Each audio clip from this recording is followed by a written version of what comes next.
Alright, isang maganda at mapagpalang umaga po sa ating lahat. Thank God it's Friday. Today po is March 26, 2021, and we are back for the third session of our webinar series entitled GKPB Mag-Online Learning, a webinar series on how to take online learning to the next level.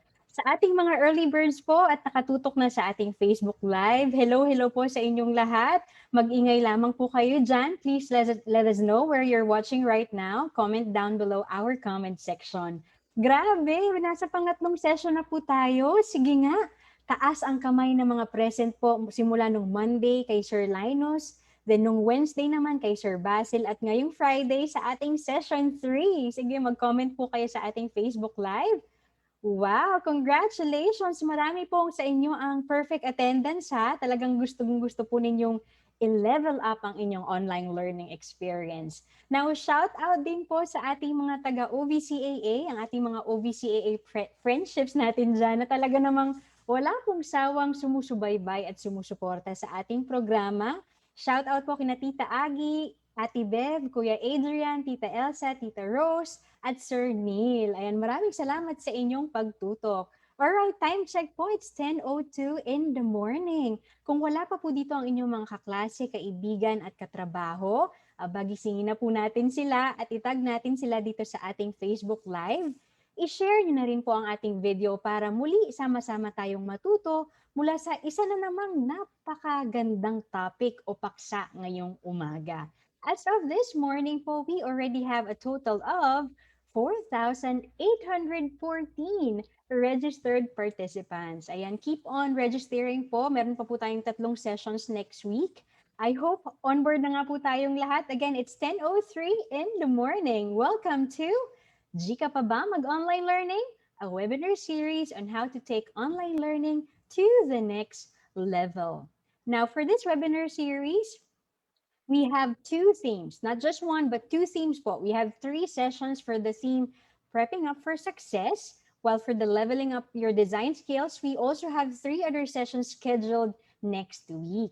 Today is our 3rd session on Prepping Up for Success entitled Stand Out. For the first part of the session is how to make an impressive resume, and part 2 is all about how to ace a job or internship interview. I am Cheryl Hermosa Ebron, University Extension Associate and Training Coordinator of UPLB LRC, and yours truly po will be our session's moderator. Now, just a few friendly reminders for our webinar. First, please keep your comments helpful and considerate to the speaker, moderator, and to your fellow participant or participants at all times. And then next, if you have questions, feel free to write them down below our comment section and make sure that they are relevant to the topic for this morning. Last and most importantly, please do not forget to answer the evaluation form after the webinar. Our team, #TeamLRC, will deeply appreciate both your comments and suggestions. Please also be reminded that the deadline of submission of responses will be until 7 p.m. today. Sa mga hindi po makakapanood sa ating session ng live, wag po kayong mag-alala. Hindi po namin kayo nakakalimutan. Maaari pa rin po ninyong mapanood ang ating mga sessions sa webinar series na ito sa aming Facebook page. Hanapin nyo lamang po ang UPLB Learning Resource Center. Patuloy po ang paglago ng ating online social community. Sa ngayon, meron na po tayong more than 65,000 followers. Muli po maraming salamat sa inyong tiwala at suporta.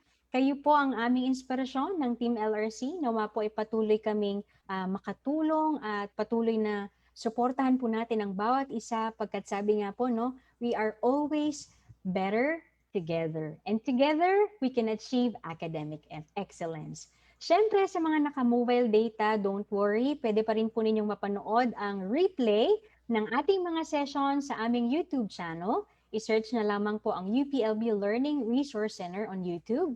Just the same po, we are still growing strong. Tayo po ay mayroon ng 1,640 subscribers. So keep it coming. Please continue to like, share, and subscribe. Marami po tayong mga learning materials and resources doon na pwede nyo pong ibahagi sa iba, lalong-lalo na sa mga nais pong matuto. Huwag din pong kalimutang i-click ang notification bell para lagi po kayong updated sa ating mga videos.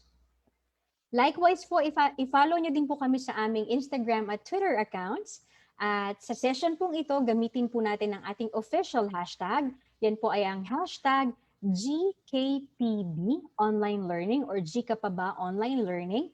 Para po yan, mas mabilis nating makita ang lahat ng ating resources at materials sa ating webinar series using that hashtag. Now, before going to the main part of our session, again, let's have a short energizer. Sa mga uma-attend na po ng ating webinar ha, again, alam na alam nyo na po ang gagawin. You know the drill, you know what to do. Sa mga ngayon pa lamang po susubok sa platform na ito, napakadali lamang po. First step is to open a new browser or a new window and then go to www.menti.com. Second, use po yung code na nakikita sa inyong screen, which is 3018437. You can see that on your screen. Then answer the question there po. Let me also post on our comment section yung ating link para diretso na po kayong makapunta sa Mentimeter or sa ating activity this morning. All right, it's already posted there. You can just click that and then you will be directly going to Mentimeter. Also, meron pong QR code na nakikita sa inyong screen. Pinakamadaling paraan, scan nyo lamang po yan, then diretso na po kayo sa Mentimeter. All right? Now, let me share my screen so that we can all see the live results of our Mentimeter. Okay? All right, so our question here is, what are you most scared of about job interviews? Ano yung mga kinakatakutan nyo tungkol sa job interviews? So, what do you fear most about job interviews? So, through this question po, let us give our speaker a background of what you are most anxious about in terms of job or maybe internship interviews. So, meron po tayong choices dyan. Meron pong, does it make you feel like making a bad impression? Yan ba yung fear mo? Or being unable to answer the tough questions? And then third, being too nervous na parang nablanko ka na. And then fourth, sobrang takot kang ma-reject. Hindi ka pa nagsisimula pero you are very afraid of being rejected. Wow, tough at afraid.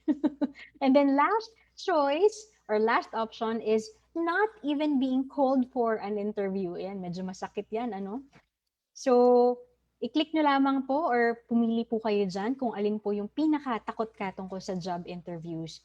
Okay? So, we're seeing here on our screen, medyo pumapantay po yung dalawa, which is unable to answer the tough questions or being too nervous. 100 tapos 95. So keep it coming po. Alin kaya dyan yung pinakakinakatakutan mo tungkol sa mga job interviews? So we already have 264, 65 responses. Keep it coming. Siguro paabutin natin kung kaya ba ng 300. Sige nga. Ayan. Nakakatakot naman talaga sa mga job interviews. Nakakatakot simulan, lalo na kapag ikaw ay bagong graduate. Kaya nga meron tayong session na ganito para matutunan natin kung paano ba natin ma-conquer yung mga fears na yan at tama yung ating mga gawin para pagdating mo doon, di ba? Talagang confident ka na. Tinuruan tayo ni Sir Linus on how to overcome our fear of public speaking. Then Sir Basil also taught us how to dress up for success. Now this time, we will now learn how to make an impressive resume and also how to ace those interviews, either job or internship interviews. All right, so far, being unable to answer the tough questions. So ito, most of you are really afraid of this kapag hindi mo talaga nasagot yung mga tough questions. So sige, sana matapos ang session na ito ay talagang matuto tayo kung paano natin i-ace or maging ready tayo pag tayo na mismo ang pupunta sa job interviews. Once again, thank you very much sa lahat po ng nag-participate sa ating Mentimeter for this morning.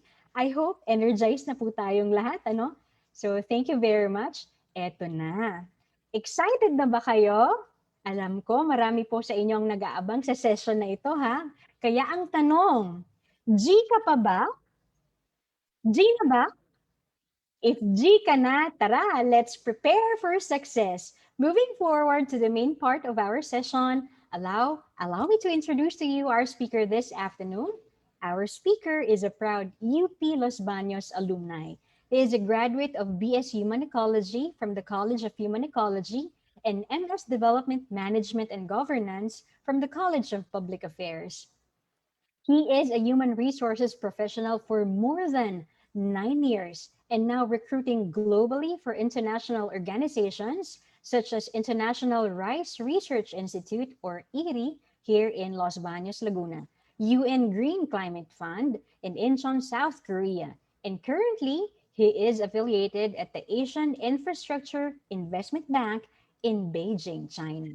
He is a certified HR professional from international certification bodies. He finished CIPD or Chartered Institute of Personnel and Development Level 5 Diploma in Human Resources Management and awarded associate membership of the CIPD, a professional body setting professional standards for HR and people development headquartered in London.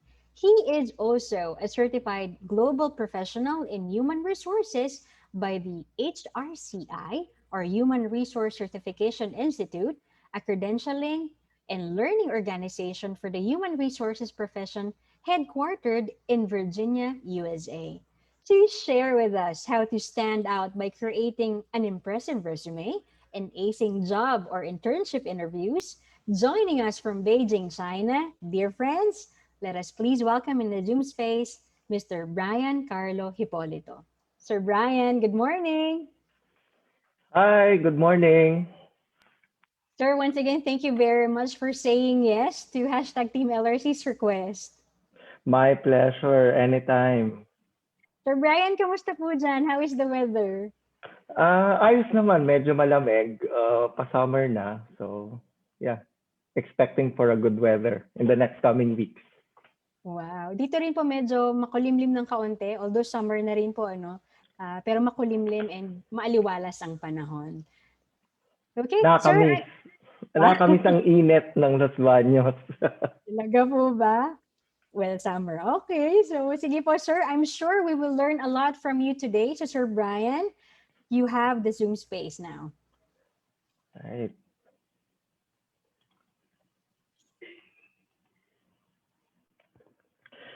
Okay, maraming salamat sa UPLB Learning Resources Center for inviting me in this session of GKPB. Now we are on our third session for Standout. I'm here to help you to prepare you for your life after the university. So after ng paghihirap niyo sa university, ng sleepless nights, ng paggagawa niyo ng papers, at all your requirements, you're now ready to join the workforce. At ang inyong sandata ay ang inyong killer resume at of course, job interview na kailangan yung ma-ace so that you can join organizations at jobs na gusto nyong i-pursue. Now, before we start, before we start,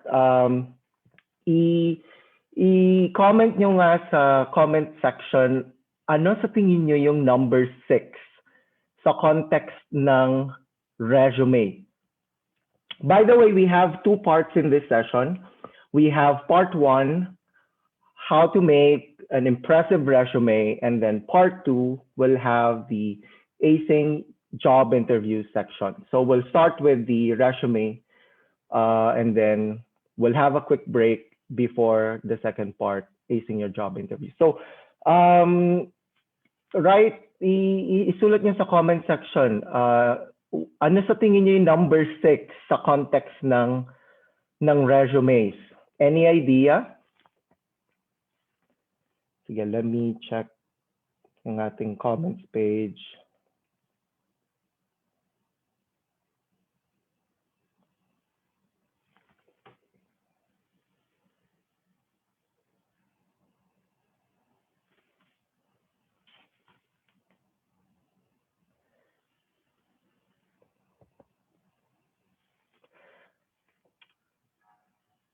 All right, so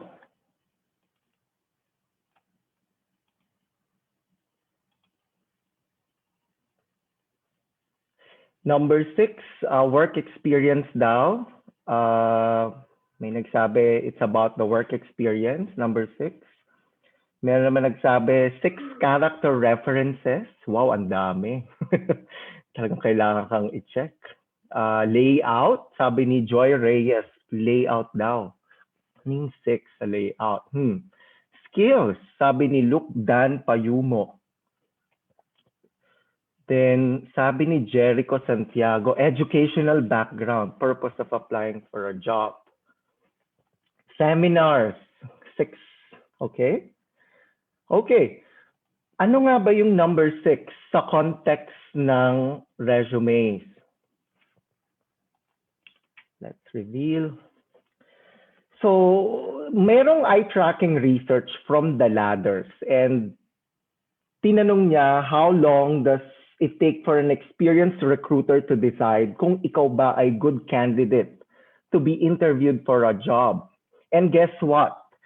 It only takes 6 na segundo for an experienced recruiter to figure out by just looking at your resume for 6 seconds on the average, they will be able to gauge if you're worth interviewing for the job that you're applying for. So to put that into perspective, isara nyo yung mata nyo at huminga kayo ng malalim ng 2 beses.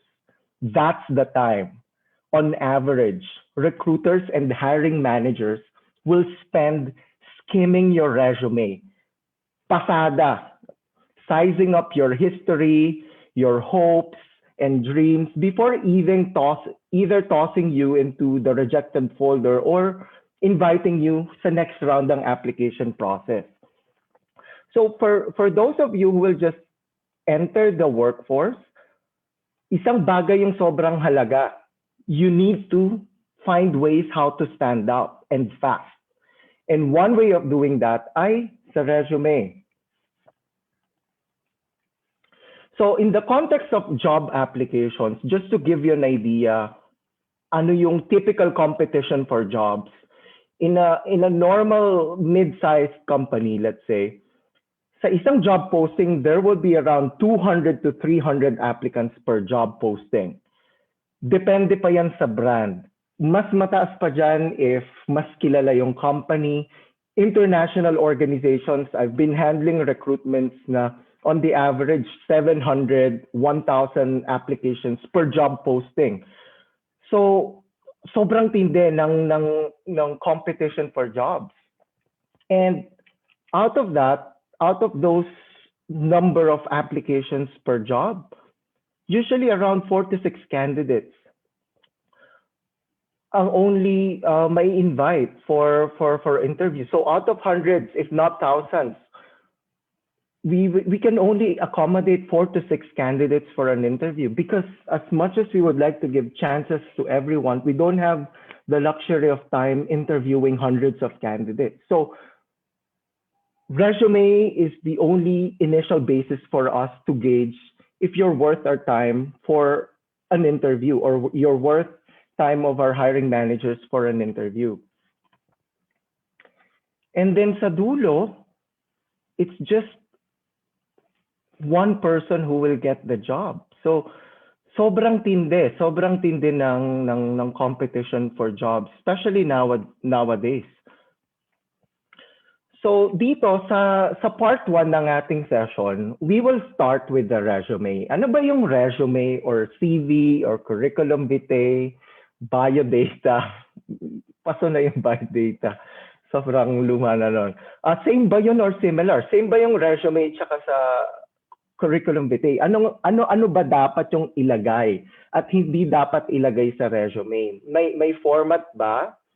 Paano ba dapat i-package yung resume?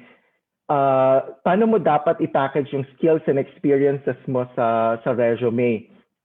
At uso pa ba yung piso-pisong biodata na nabibili sa tindahan? Yan yung i-discuss natin for the first part. So, let's start with the difference. Ano ba yung CV tsaka yung resume? So, yung term na CV, Abbreviation yan ng Latin word curriculum vitae. Literally translated to the course of your life.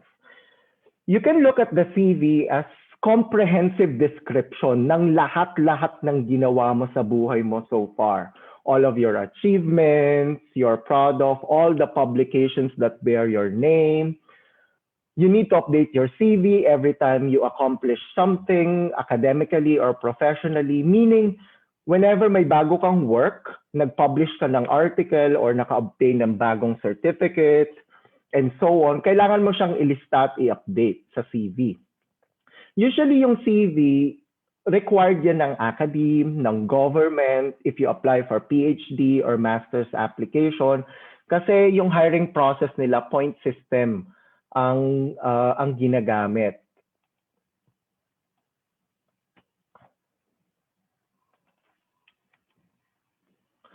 Where ang difference naman ng CV sa resume ay sa resume, you only mention the aspects of your work experience and skills na relevant or sobrang importante lang sa trabaho na ina-applyan mo.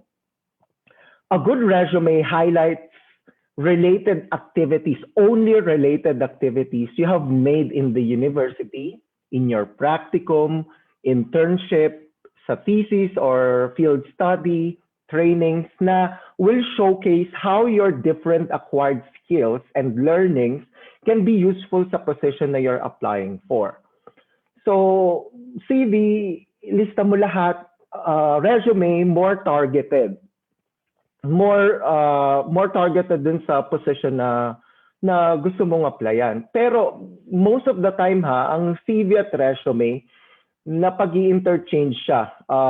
Most of the time, ang gusto lang sabihin nung company is it's the same document. So ang cue mo dito is usually pag academe or research or nag-apply ka for scholarship on PhD or masters, you just write everything. And then for CV, usually these are for corporate positions, corporate, private companies, international organizations. So in short, yung CV, comprehensive listing ng lahat ng activities mo and experiences. While resume, it's a tailor-fit document for a specific job na interesado ka. Kasi, for this session, magpo-focus tayo sa resume. Kasi for CV, you just have to list everything. That's it. So you don't involve anything special, any special thinking about it. You don't have to tailor it. You just have to list everything. It's updated. It's all good. Pero resume, like 90% of jobs, corporate jobs, international opportunities, ang importante dito, why you're tailor-fitting it, kasi it's more than a historical representation of your work history. Treat it as your marketing pitch. Resume, actually, I always tell candidates, I always tell fresh graduates, resume dapat ang pinaka-importanting document mo sa buong professional life mo. Dahil yung sarili mo yung binebenta ng resume mo. Yung document na yan, ang magdadala sa'yo sa dream jobs mo, ang magiging appraisal tool mo rin ng market value mo sa workforce. Ako as a recruiter, usually recruiters, human resource professionals, by simply looking at someone's resume, we can easily gauge how much a person is earning a month. Kaya don't underestimate the power of that document, the power of a good resume. Kaso, ang malaking problema, ang malaking dilemma ng fresh graduates, I experienced that myself. Nag-a-apply nga tayo ng trabaho, di ba, para makapag-earn ng experience. Tapos, most job postings na makikita mo sa market, nagpo-post sila ng job requirements na laging ang hanap ay may experience required. So, saan lupalop natin huhugutin yung experience na yan? Magic, ganyan. Parang kakagraduate ko lang. Paano ako magkaka-experience, no? At ito na nga, ang daming nare-reject na candidates lagit-lagi dahil hindi nila alam paano i-articulate yung abilities nila relevant sa roles na gusto nilang applyan.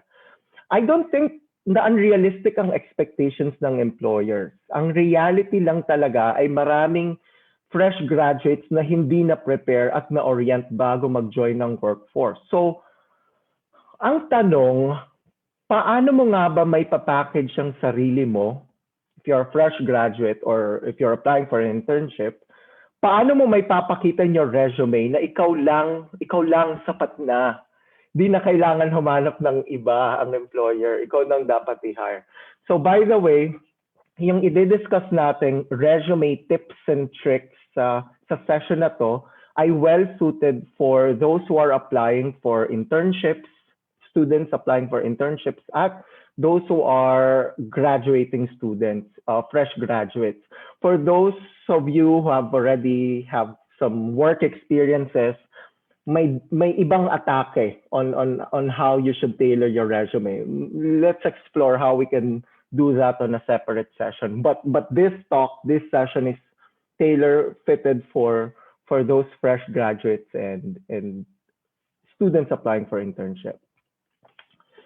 So before we go to we will have an actual resume, and I'll go through each and every part of the resume. Pero before we go to that section, bago ka mag-start magsulat ng resume mo, kailangan mag-reflect ka muna. You need to know first, what do you want to sell to employers? Are you selling yourself as a writer?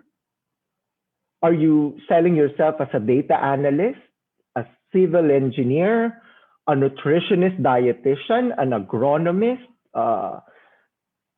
You need to figure out that first. Ano yung binibenta mo sa market? Ano yung binibenta mo sa sarili mo on your skills? So for which position you are applying for? Successful resumes don't just talk about your qualifications. It should sell you as an ideal package. In selling yourself through your resume, you need to instill excitement by selling your relevant qualifications for the job. And the key is to include your background facts in a consistent way that the employer views them as benefits. So we'll have a sample later. Iisa-isahin natin yan kung ano ba yung killer resume, ano ba yung winning resume, ano ba yung mga pwede mong magawa sa yung resume as fresh graduate or as a student applying for an internship. So, without further ado, here's a sample resume. Now, gamitin natin yung comment section ulit. Isa-zoom ko para sa mga naka-mobile device. This is a typical resume. Look at the resume part by part. Isulat nyo sa comment section, anong comment nyo about the resume na nakikita nyo sa screen? Kailangan pa bang i-revise nito? Okay na ba to?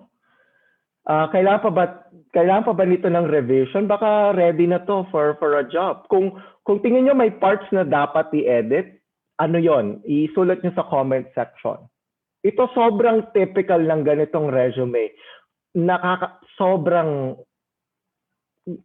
hindi pwedeng sa isang araw hindi ako makakita ng ganitong resume for review.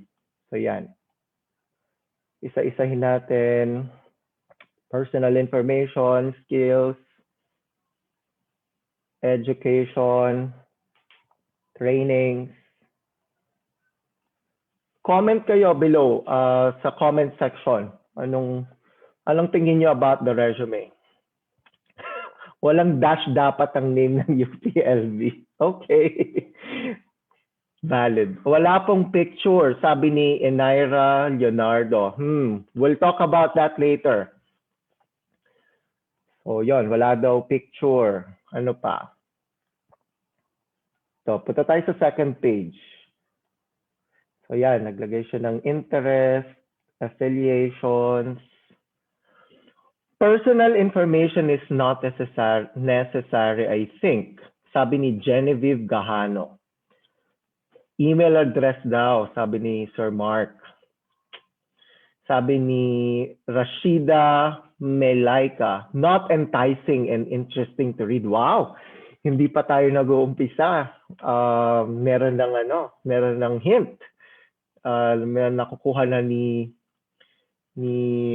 Rashida. Mary Rose Cabrera, need for revisions. I think hindi na need ang personal information sa resume. Sabi ni Jasmine Jane Paralyag, the email address seems unprofessional. JQT 0421.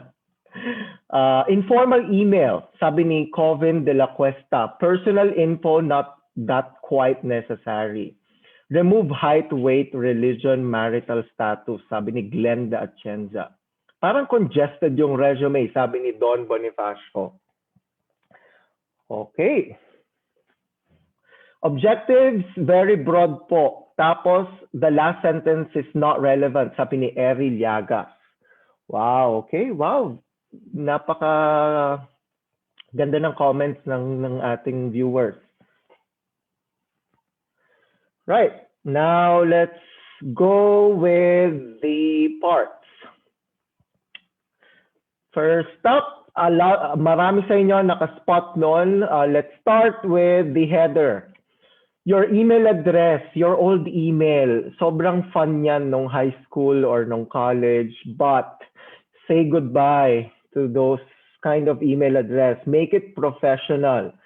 Your full name is always the safe bet. Do yourself a favor. Set up a professional looking email address that's reserved for your job-seeking activities. If sobrang dami ng memory ng email address na yan for you, hindi naman kailangan i-delete. Gawin mo na lang for personal use. Pero for job hunting activities, just create another email. Branded, professional-looking email address. Then number 2, address. Okay. Pwede nyong ilagay na lang yung barangay, city, tsaka province. Hindi na kailangan yung complete address. Lalo ngayon, di ba, may tayo sa data privacy, especially on different countries. Hindi naman kayo naghahanap ng pen pal. So, naghanap kayo ng work. So, ang kailangan lang naman malaman ng employer, taga sang city or barangay kayo, and then sang province or city. So, di ba, you don't need for a complete address. Mamaya may magpadala sa inyo ng sulat niyan. Magulat kayo. Next. Wala to dun sa original resume, no, na pinakita ko sa inyo. Pero sobrang okay for a header. Hindi to kasama sa don'ts. Dinagdag ko na to.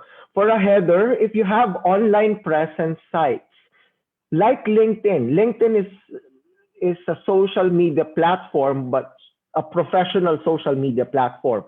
It's like your online resume. So put your site, your online presence sites. Not only LinkedIn is a great place for you to build your professional brand and make connections, but recruiters also expect to find you there. You can write some professional articles or share articles there. Make it easy for us to find you by including the link on your profile at the top of your resume.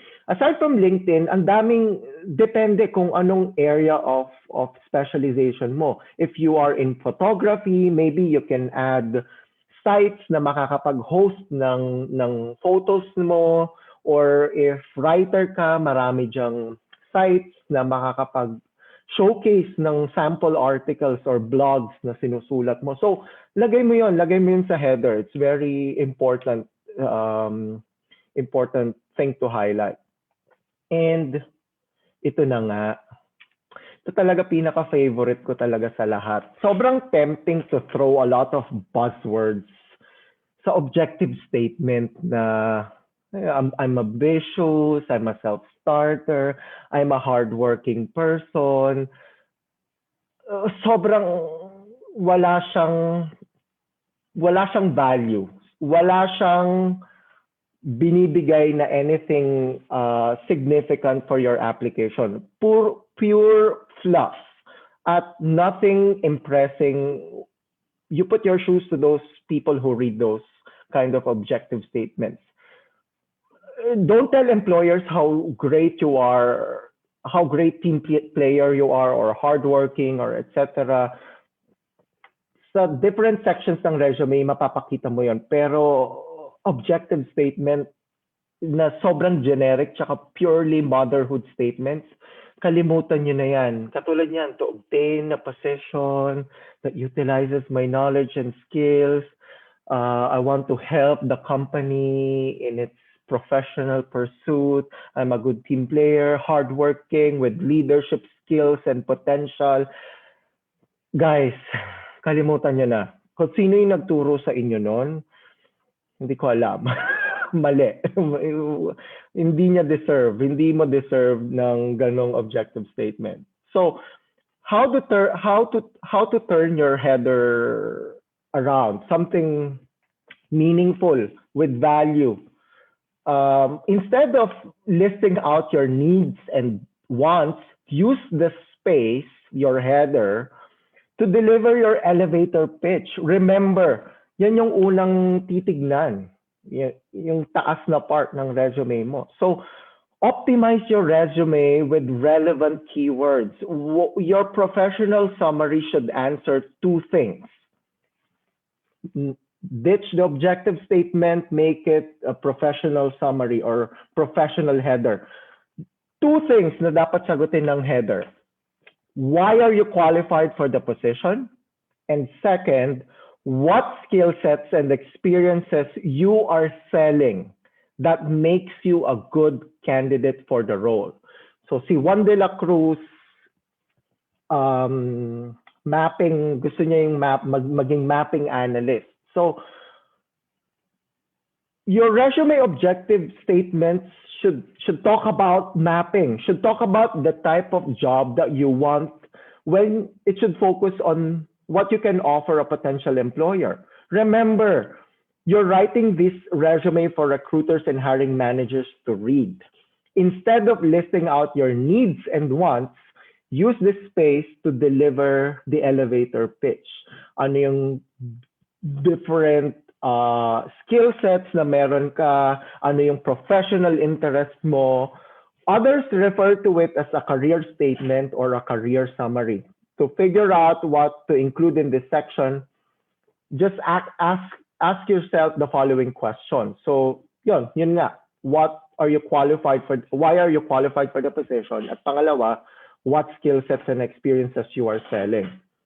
So, ideally, your resume and professional summary should communicate your record of achievement, experience level, your value, your industry, and your immediate career goals. Sabi niya dito, I'm seeking opportunities to leverage analysis, visualization, modeling, data collection, and evaluation in a collaborative environment. Di ba? Sobrang straight to the point. This section will set the tone and focus for the rest of your resume. So give it some careful thought. Talagang pag-isipan niyo siyang mabuti. That's your first 2 seconds in terms of your resume. So tapos na tayo on the first part. Header.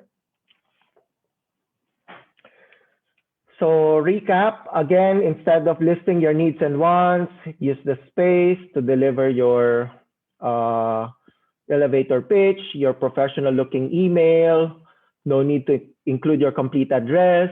Include the customized link for your online presence, online portfolio. Delete objective statement.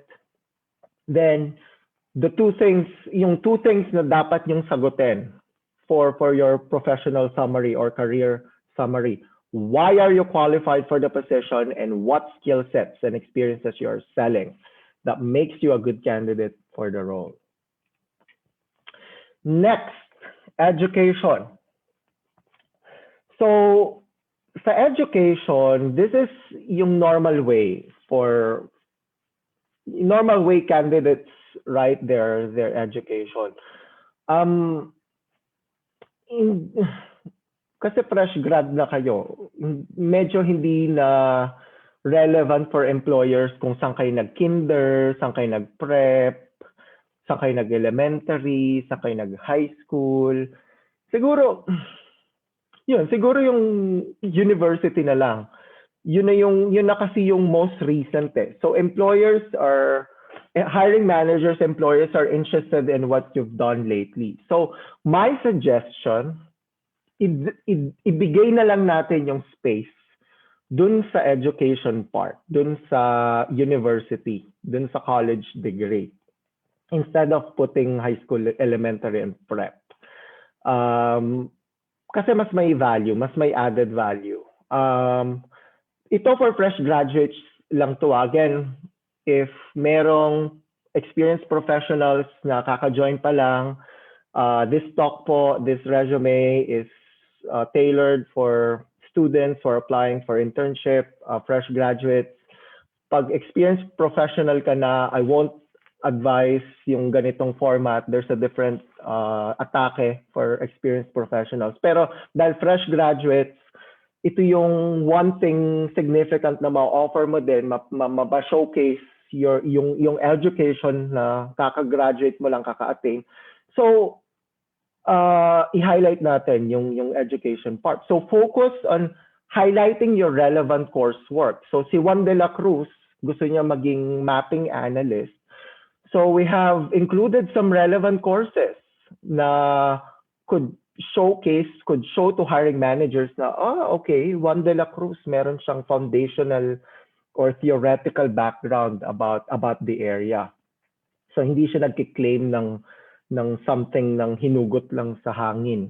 Pinag-aralan niya talaga tong profession na to. Then pwede na rin kayo mag-add ng konting one sentence description about your program. Kasi ang dami ng program nowadays, 'di ba? May mga blended programs pa. So, para lang meron kayong konting explanation about yung course nyo, yung specialization or your major nyo. And then yung field experience, like field work or thesis, undergraduate thesis or research na ginawa niyo before nyo makuha yung degree. Sobrang tindi ng effort, ng hirap, ng sleepless nights na dinanas nyo sa final requirement na yan. So, give it some justice. I-showcase nyo rin yung inyong undergraduate thesis or fieldwork. Give it special attention. That directly supports your job goals. Ang maganda dito, yung fieldwork or yung thesis din ni Juan de la Cruz, very related din sa mapping at sa planning. So, maganda, no, kung hindi ka pa gumagraduate, tapos alam mo na sa sarili mo, gusto ko yung ganitong career path. So, medyo i-incline nyo na rin doon yung fieldwork or feasibility study or thesis ninyo para yung branding nyo sa resume very consistent na not only you studied about it in your coursework, also you did field research or thesis, a research about that specific topic. It shows yung consistent interest nyo about the role. So diba, from header, now education, we're very consistent. We're laying out all the facts about your profile. Next section, trainings and conferences. Alam ko, sobrang dami niyong inattendan na trainings nung college. Alam naman namin yon. Yung iba, sobrang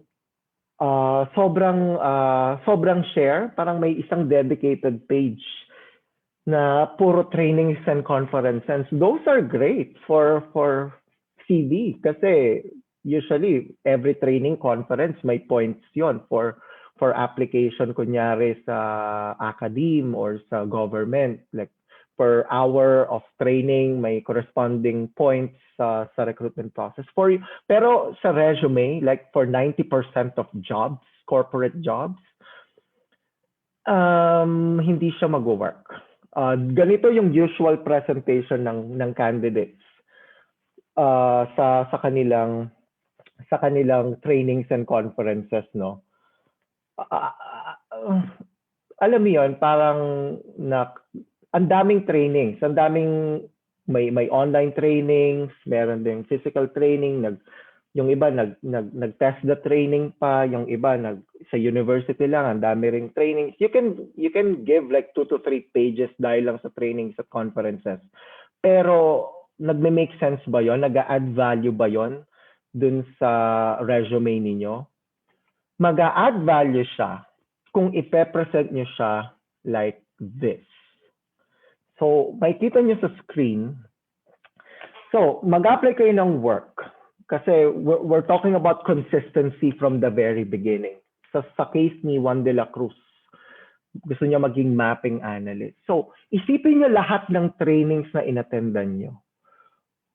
Sa dami ng trainings na yon, pumili ka ng 1, 2, or at most 3 trainings na tingin mo sobrang significant at nag-a-add value dun sa sinisell mong profile. Then, mag-focus ka dun sa 2-3 trainings or conferences na yon.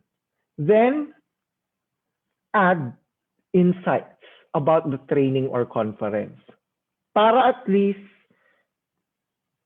anong nabibigay na value nito? You're not only presenting yourself na naaral yung area sa university, you made your way out of the university and learn more about the specific area, the specific specialization outside the university. You attended some paid or free trainings about it.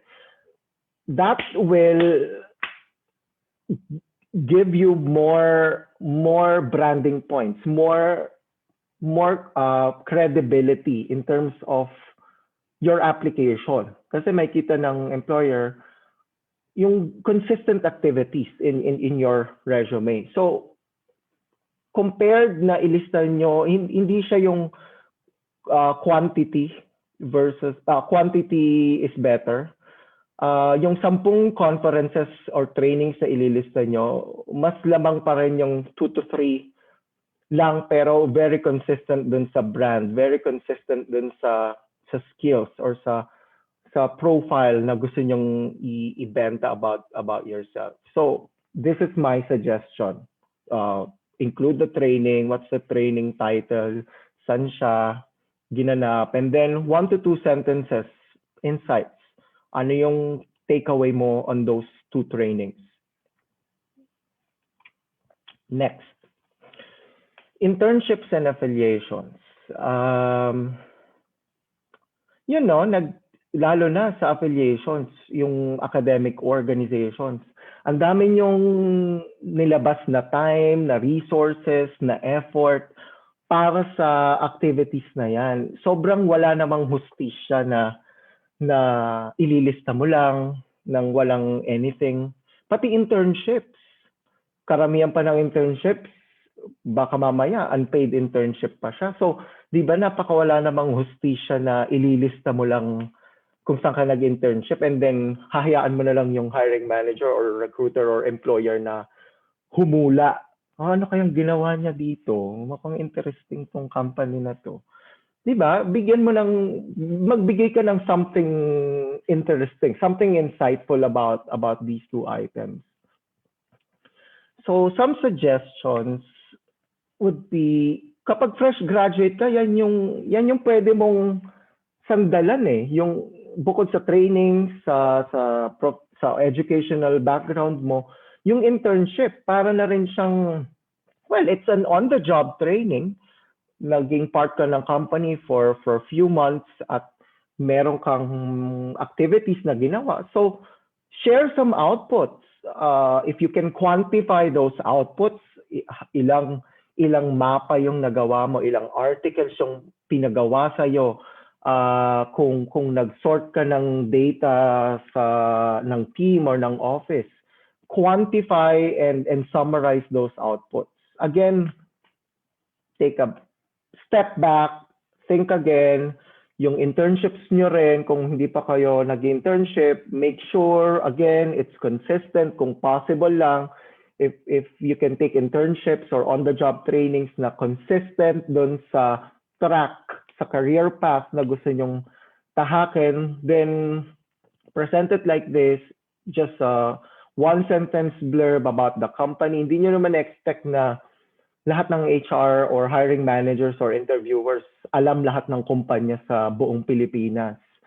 So, bigyan nyo lang ng konting description, ano yung company or firm na pinag-internship nyo or OJT, then some quantifiable outputs. And then, kung wala naman kayong internship, pwede nyong ipalit dyan yung activities nyo sa academic orgs. So sa affiliation, pwede nyong ilagay yung, yan, dyan nyo na mapapakita yung leadership role. Diba? Hindi nyo sasabihin explicitly sa header na you have leadership potential or you have leadership skills or you're a good multitasker. You show other background information, you show other facts leading to those kind of skill sets na gusto nyong iparating indirectly. So academic organization positions can showcase your leadership experience even in the university.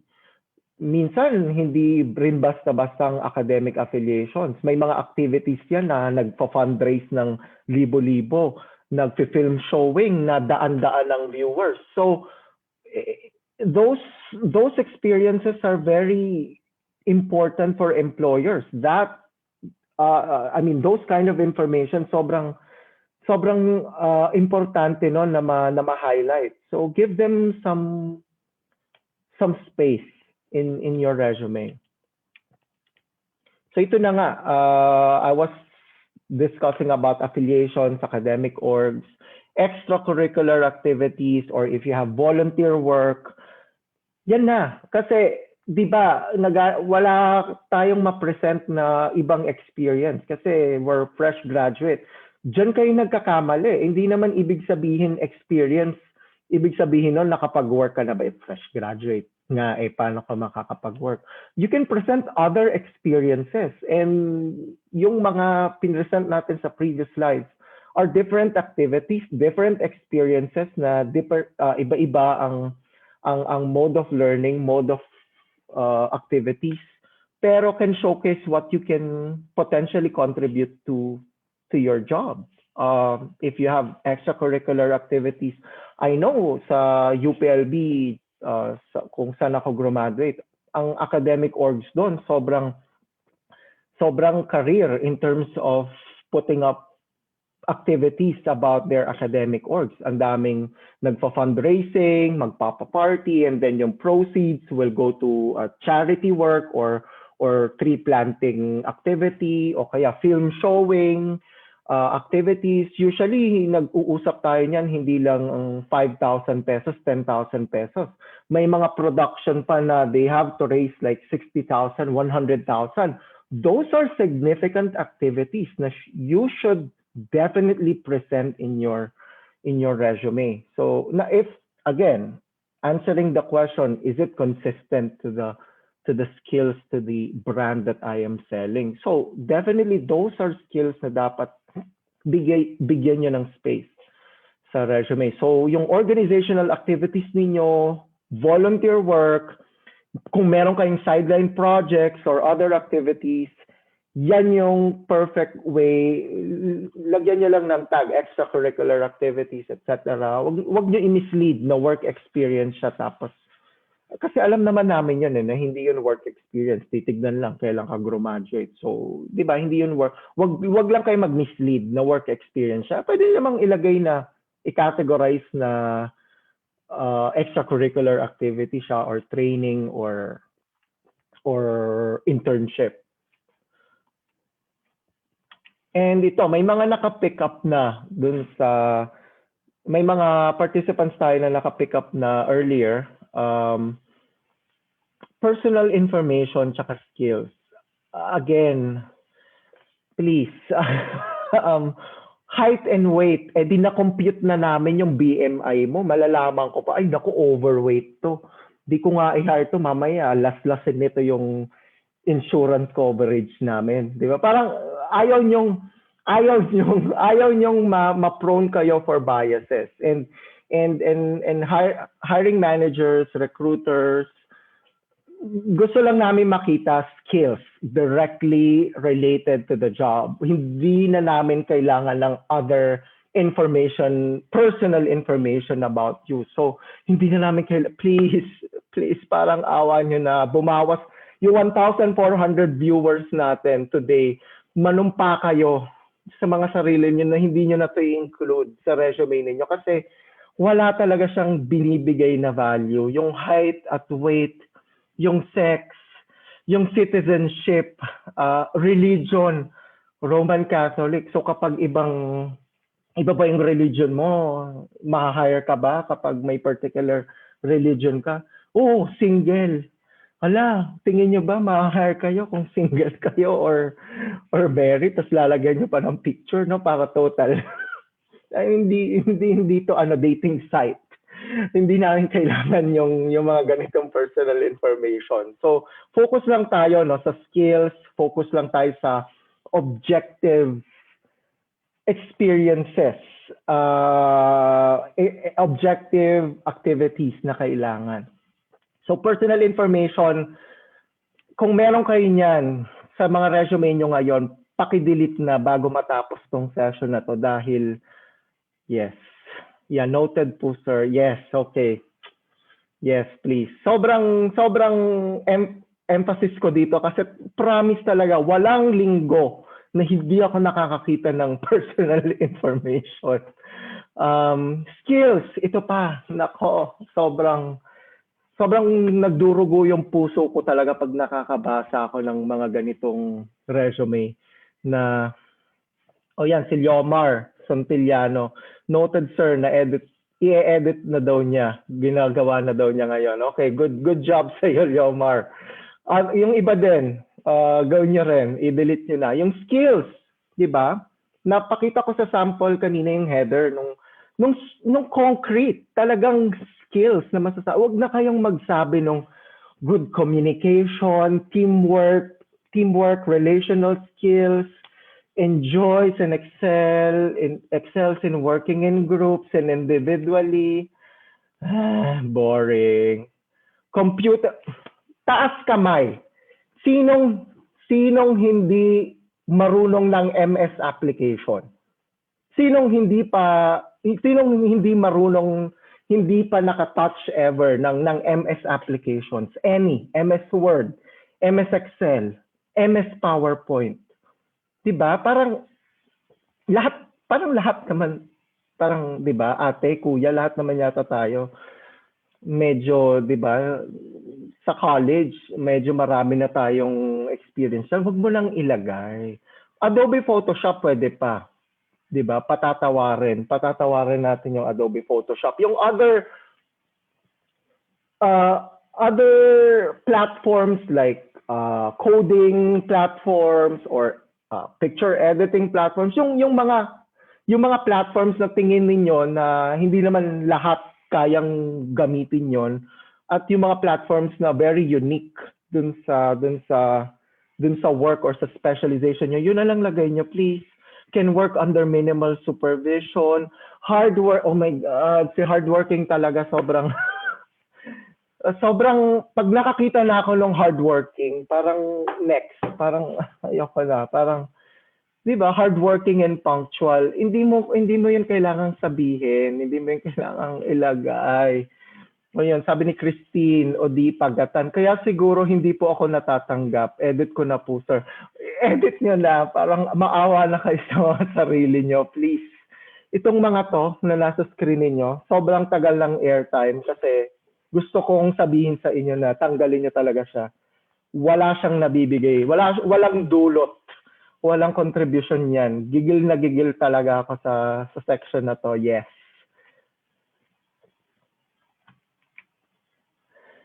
Ito pa, interest. Ito din, ang saya-saya din. Di ba, katulad ng mga pinakita natin sa previous slides, give specifics, quantify those activities. Di ba? Ito totoo to ha. May listahan ito, mishmash to ng mga fresh graduate resumes na nakita ko na ever since. Nilagay ko lang into one material. May mga naglalagay organizing youth events from few to hundreds of attendees. This is good, pero diba, nandun ka na eh. Parang bigyan mo na ako ng something concrete. Parang anong events yon? Gaano karami? Ano yung activity? What's the activity all about? Listening to music of various genre. Hindi naman ako nagre-recruit ng pangkista or ng rockista. Parang, di ba, hindi siya, wala. Hindi ko maisip kung bakit. Singing and playing instruments, blogging. Dati, sobrang nare-reveal yung age sa presentation na to. No? Ngayon kasi vlogging na yung uso. V as in victory. Watching anime and Asian series. O ngayon K-drama. Baka naman, pag nilagay nyo pa yan, hindi ko na talaga alam. Going to different parts of Laguna and other provinces around Luzon. Wow, sana all traveler. #blessed. Paki-delete. Ay, ito talaga sobrang epic. Sobrang epic talaga nito. Kung meron ka nito, sama-sama tayong magdasal. Ipagdasal natin yung mga resume na merong ganito. Parang naglagay ka na ng references, tapos available upon request. Bakit? Alam nyo na guys, ang gagawin. Please. Sabi ni Aaron, yung feeling na natamaan ka sa mga sinasabi ni Sir. Yes, ito talaga parang magiging mission in life ko na to. Parang gusto ko na magpa-conference sa lahat ng fresh graduates. Gusto ko nang i-orient lahat na please, pwede ba kalimutan na natin tong mga parts ng resume na to? Parang baguhin na natin ang mga resume na. Parang taon-taon, hindi pwedeng hindi ako magtotok ng wala nito kasi meron pa rin sinasabi 2021 na guys, meron pa rin talaga akong nakikitang mga ganito. So, tanggalin na natin, pakitandaan. So, tapos na tayo. Balikan natin yung resume ni Juan de la Cruz. So, recap. Ito yung before. Ito yung itsura. Yan, kalimutan nyo na. Kinikilabutan talaga tayo dyan sa mga yan. Ano, dami niyang conferences, trainings. 30. Pumapasok ka pa ba? Puro training ka na. 30, lilista mo pa. Meron talagang ganun 30 trainings. Nilista niya lahat. Oh, good yun Good yun kung yung sa others, binibilang yung per training. Nag-iipon talaga sila kasi point system. So ito yung resume niya. Diba? Boring. Sabi ni Romel Simanes, Sir, sorry na po. Huwag nagagalit. Oh, yun. Yung 1,400 na nasa webinar ngayon, tap yourself sa shoulder ninyo. Buti, nandiyan ang UPLB LRC, inorganize tong session na to.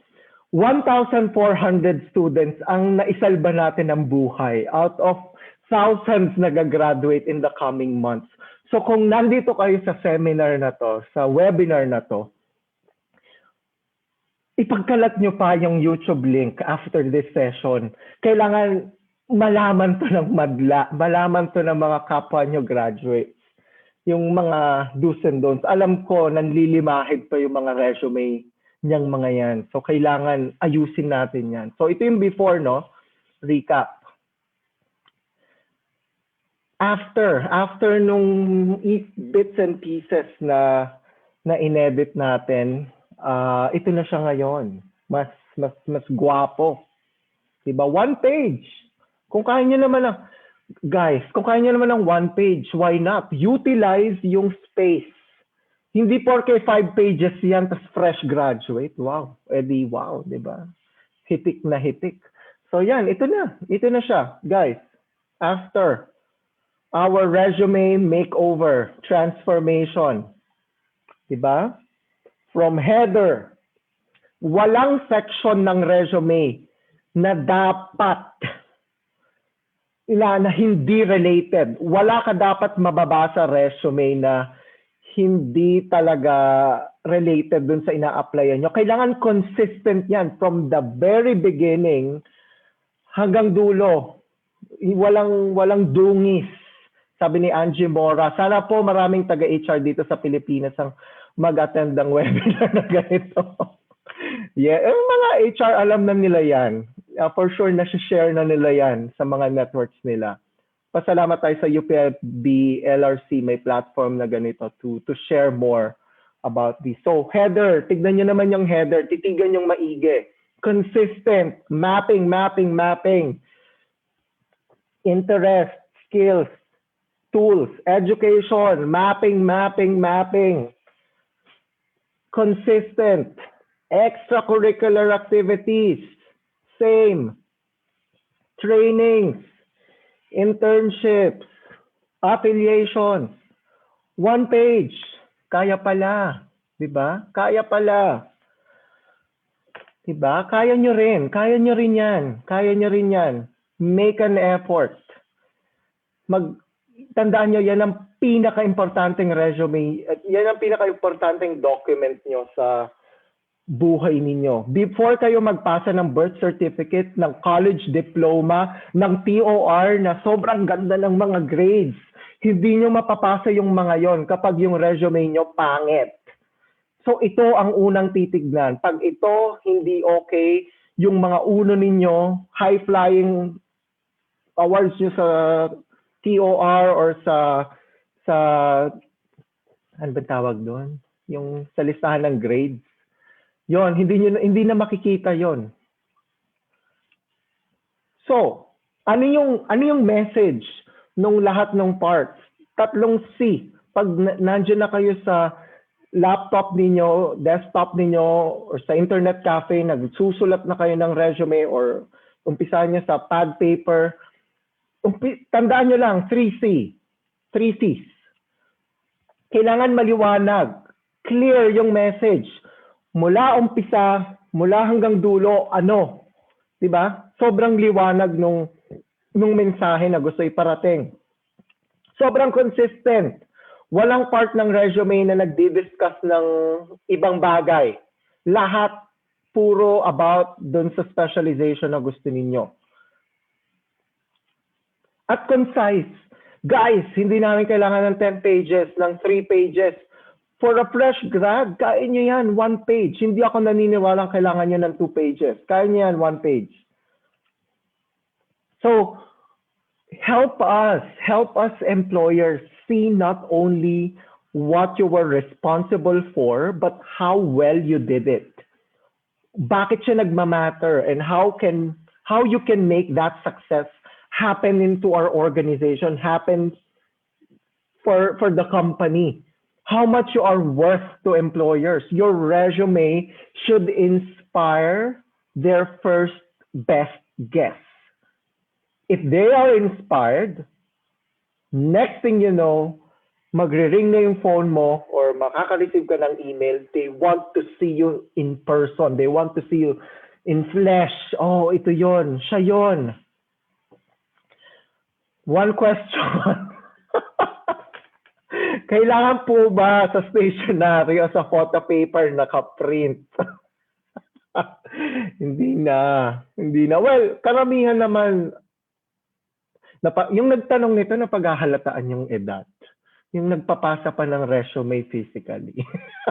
Kasi ngayon, uso na yung online. Magpapasa ka na lang online, di ba? Sa mga job boards or sa company directly. Hindi natin nire-reveal kung sino yung nagtanong. Kung saan daw ipiprint. Pero pag piniprint, kunyari, pupunta na kayo sa actual interview, we'll discuss later. Pwede rin kayo mag-print in case hindi nila na-print yung resume mo. I-hand over mo yung printed copy. Oh, Angelica, kalma lang, Angelica. Pupunta tayo dyan sa picture, ha? Gigil tayo dyan sa picture. Pag-usapan natin yan. So, in short, no, in writing your resume, yung content, you want to make sure yung content ay compelling portrait of your strengths and skills. Kailangan inspiring, kailangan yung makita ko palang parang kinikilig na ako, yung parang hindi ko alam saan nanggagaling, kailangan kong tawagan tong candidate na to. Itong makakapagsalba sa amin. itong kailangan namin sa kumpanya. Kailangan ganon yung ma-feel. So communicate the impact of what you've done. Quantify it. Remember, para ma-quantify nyo yung impact, tandaan nyo lang to, sana all. Sana all. S, yung size ng activities o size ng contract. For example, ano yung size ng activity or gaano siya kalaki? Like, gaano kalaki gaano karaming attendees, gaano kalaki yung event, gaano karaming schools ang involved. So size, all right? Sana all. S, size. Another way ay amount. A, amount. Amount na na-raise nyo o na-earn nyo with that activity. Di ba? Usually, mga organizational activities, may fundraising yan. So, lagay nyo magkano yung na-fundraise nyo, saan nyo mamaya yan. Di ba? Yung amount muna, quantify nyo yung amount. So S, size, A, amount. N, names of people or brand na nakatrabaho ninyo or naging beneficiary ng work ninyo. O yung charity work, anong school yung nag-benefit, anong community. So N. And then A, anong achievements na nag-gain ninyo dun sa project na yon or sa academic year ng term mo as president ng org na yon. So yon, sana, size, amount, names, names, and then achievements, and then all, OL. Ano yung outcomes ng initiatives, di ba? Anong impact niya? Lumago ba, nagkaroon ba ng marami, nakapagtanim kayo ng X number of puno, or na-optimize niyo yung process nung pinag-internship pa nyo dahil dinigitalize nyo lahat ng contacts ng team, ng company. And then L, lastly, leadership opportunities. So yung mga hinawakan mong posisyon, diba? Kung ano yung role mo dun sa project, dun sa role mo dun sa extracurricular activity na yon. So yon, tandaan nyo, sana all, para ma-communicate nyo yung concrete impact nung inyong activity. So size, amount, names, achievements, and then outcomes ng initiatives, then leadership. O ito na po yung si Ate Angelica, tsaka yung nagtanong kanina, kailangan po ba ng picture? Kasi nagbayad po ako ng 3,000 para sa graduation picture. Tagang bonggang-bongga yung mga theme pa yan, mga superhero, iba naman professional, may iba, may 4 pa. Di ba? Mga glam shot. Kailangan po ba ng picture sa resume? Depende sa industry. Ako tatanungin. Hindi ako naglalagay ng resume sa picture. Gusto ko ma-hire ako hindi dahil sa picture. Gusto ko ma-hire ako dahil dun sa activities, dun sa laman ng resume ko. Kung may LinkedIn kayo, di ba nilagay, sabi natin, ilagay yung LinkedIn profile dun sa header. Pag kinlik nila yon, may picture ka naman dun sa LinkedIn eh. So, di ba? Bigay mo na dun yung picture mo. Pero sa resume, for example, sales position siya. Yung mga positions na tingin ninyo, I think importante yung medyo importante yung itsura dito. Like, kunyari, sales talagang, baka kailangan nila talaga nung may certain itsura, di ba? Or flight attendants.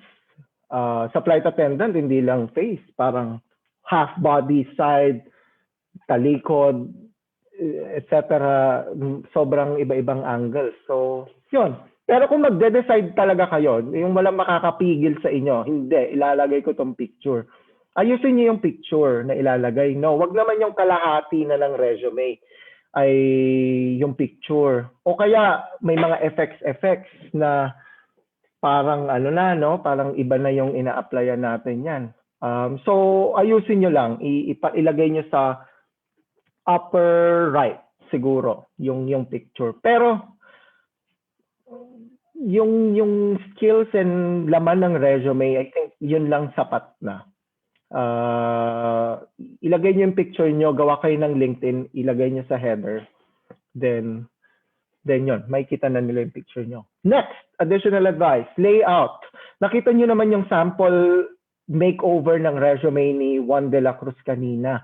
So, di ba, para masiksik mo siya sa one page, ang daming pwedeng gawin sa layout eh. So, i-avoid mo na yung awkward white spaces.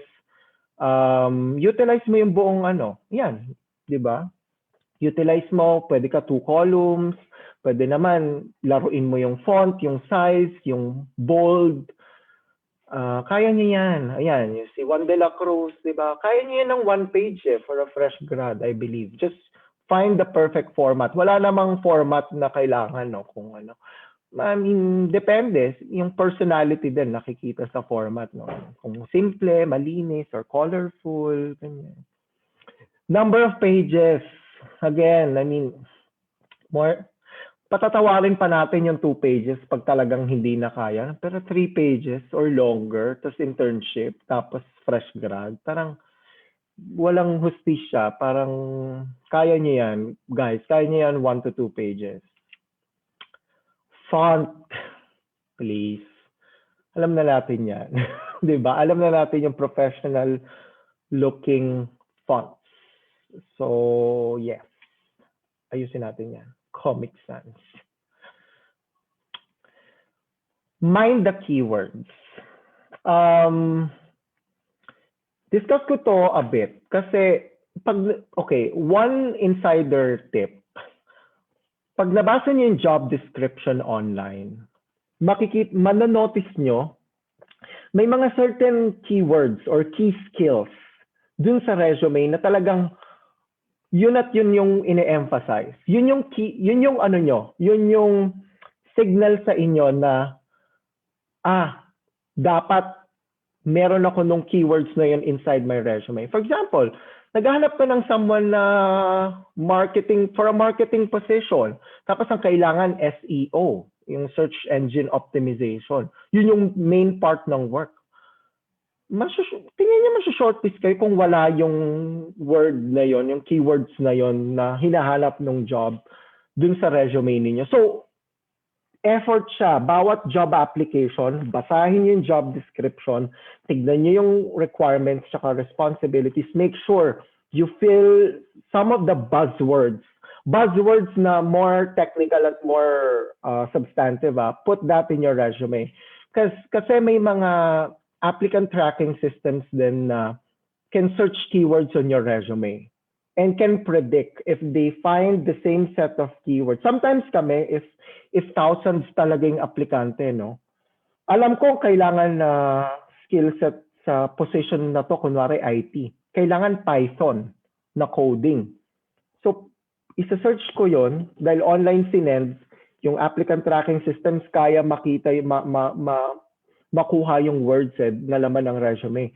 Pag sinearch ko Python, tas walang Python na term sa resume mo, baka hindi ko na yan mabasa. Kasi kung yun yung main requirement ng role, tapos wala yung keyword na yun doon, most likely hindi mo yun nagawa. I will assume. Pero kahit nagawa mo, nakalimutan mo ilagay. So, mind your keywords. Yung resume ni Juan de la Cruz, di ba, binugbog natin ng keywords about mapping in different tools, different skill sets required. So, yun.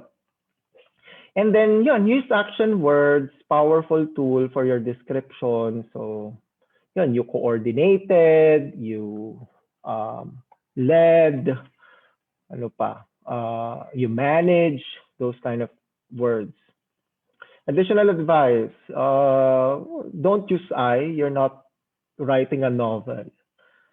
So, wag I. More additional advice. Again, relevant info. I can't emphasize that enough. Keywords, sobrang importante. So, tsaka, yung information, yung bits of information, sinabi ko na sa inyo ano yung mga dapat wag ilagay. Resume yan, hindi yan biography or what. Unrelated, forget. Wag niya na ilagay. And syempre, pinaka-importante, huwag kayong magsinungaling sa resume ninyo, di ba? Simple as that. Don't lie. Kasi maliit lang ang mundo. Okay, ito. Sobrang importante na to. Very debatable din tong topic. Yung online presence. Kasi especially yung settings ng halos lahat naman ngayon certain segment ng generation or applicants for sure makikita mo online, no? It can cost you your job. It can cost you the opportunities na dapat sa inyo. Pero sobrang, dahil just one video clip, one tweet, one status, it can cost you everything. So, advice, make sure your online presence, may it be Facebook, Twitter, LinkedIn, just go to the safe side. Diba? Alam natin, diba, may mga YOLO moments tayo just wag nang ilagay online ang mga resibo. Diba? Itago na lang yan sa mga laptop ninyo, kayo na lang magtingin yan. Just, diba? Sobrang professional lang resume mo, tapos nung sinearch ka online, diba? Sobrang aktibo mo pala sa tapos against pala yon dun sa mga values ng company. So, ingat. Kasi, a lot of us check candidates online because it's understandable. Companies would like to protect their brand. Their employees are their brand ambassadors. So, less kalat, less dangerous, diba? So, ayaw nila makaladkad yung name nila to someone, hiring someone with that reputation online. So, ingat. Just ingat. Yan lang. Let's play a video clip about social media and gaano nagiging advanced. I mean, may mga earlier technologies na of linking social media and job hiring practices. So I'll show you one from the Wall Street Journal. It's entitled Artificial Intelligence Now Hiring. You can finish the whole clip sa YouTube after this. I'll just show you 1 minute clip of it. Paki-play po yung video.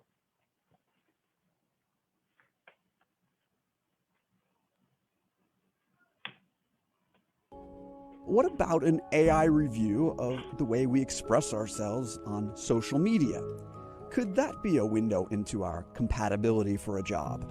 And with DeepSense, essentially what we build this meta profile, a behavioral profile of every individual. Amarpreet Kalkat's company is spearheading another trend in hiring, a move away from judging people based on their resumes and skills towards decisions based on people's personalities. His company, DeepSense, uses applicants' Twitter, LinkedIn, and other social media accounts to do more than just check for questionable behavior. DeepSense says that it runs scientifically based tests to surface people's underlying personality traits. I'm just a little skeptical that from a Twitter feed, you can determine my personality or anyone. It's not perfect, but now let's remember, everything is relative. And you don't need to tell people. This is public data. Is it legal? Well, that is all public information, so yes, it is perfectly legal.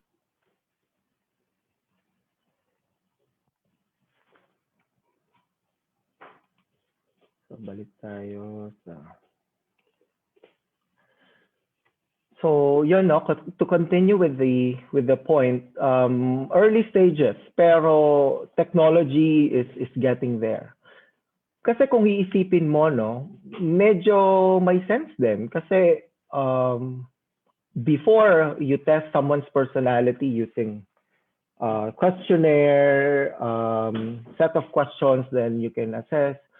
Pero baka hindi natin hindi natin alam kung meron na, pero maybe in the future your personality can be assessed by the pages that you like, or word analysis of all of your tweets.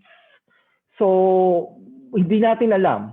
Possibilities sa online world ay limitless.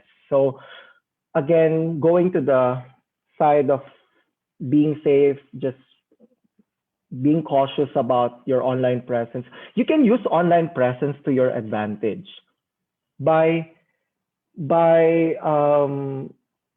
sharing articles na kunyari about your field, or insightful articles about the sector, or you can write yourself some blogs or status about certain technologies about your field. So hindi lang siya puro negative. You can also use social media to push forward your personal brand. So that's the other flip side. So doon na tayo dun sa mas safe side of using social media. So yeah, LinkedIn, create a LinkedIn profile, utilize yung recommendations part, people that you have worked with sa internship or companies you've worked with before, ask them to write something about you, and it's all gonna go public data, LinkedIn, for your next prospective applications. Make sure your online presence is credible. So in short, so tapos na tayo sa inyong killer resume. So kapag ikaw ay na-invite for an interview, ibig sabihin no, nakuha mo yung attention ng hiring manager or recruiter. So job well done para sa yung resume. Tapos na yung role niya. You got the golden ticket to go to the next level of elimination. Hindi pa tapos. Kalahati pa lang yan ng journey. Yung other equally important part ay kailangan mong ma-ace ang job interview so you get hired. Now, we will go to our part 2 of our session, how to ace your job interview. Maybe we can have 2 minutes break. If you have questions, lagay nyo lang sa comment section. Anything about resume we forgot to discuss. So yan, time check, 11:28. Let's give 2 minutes. If you have questions, happy to answer them. Write them sa comment section about resume, anything about resume.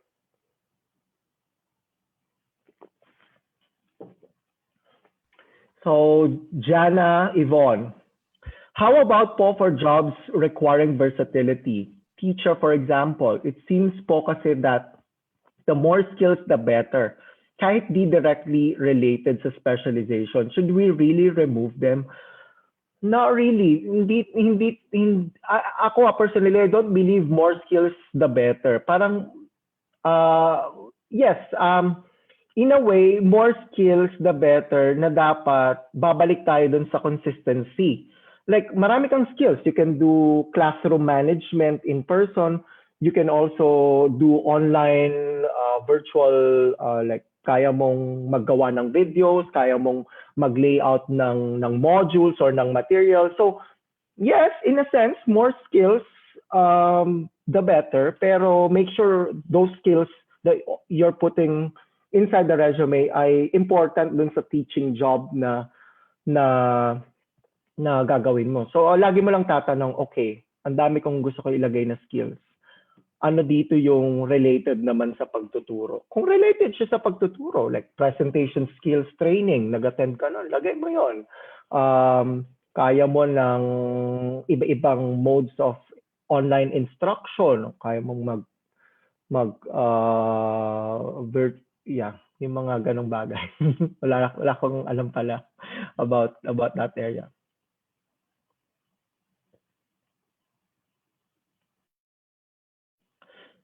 Novela Manzon, anong pong importance ng e-value?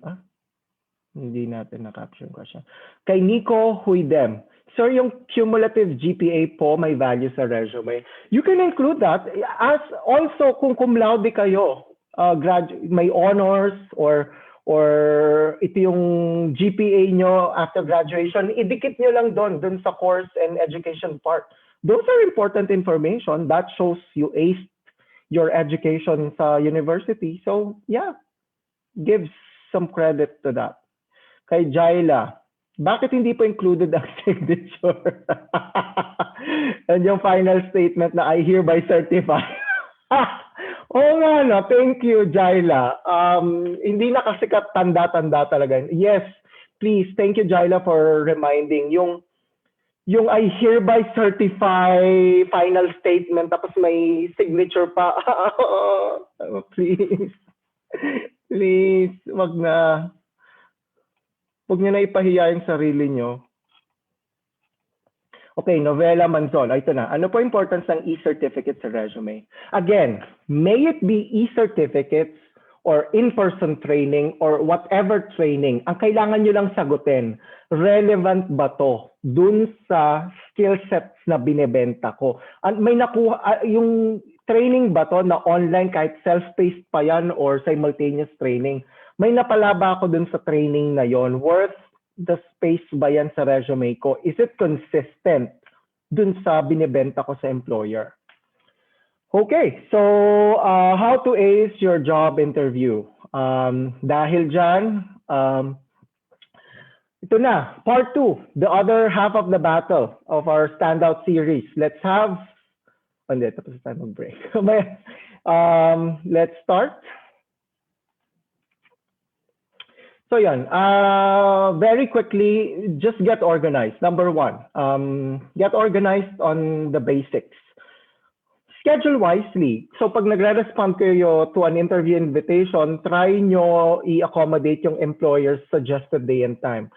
Just try to be flexible. If may clash sa schedule, mag-offer kayo ng alternative option na mag-a-allow sa'yo to arrive sa interview location with ample time to spare, or matest nyo muna yung online system ng interview, Zoom, whatever, bago kayo mag-interview. So, sa pagpaplano rin ng interview,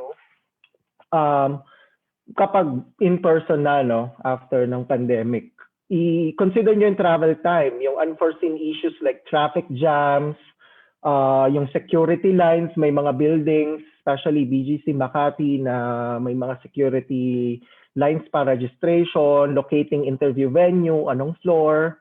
Ensure alam nyo saan yung mismong location ng company. Yung ibang offices sobrang layo, nasa industrial parks pa. So, medyo magtanong-tanong kayo on logistics. And then, ngayon, very familiar, testing the platform.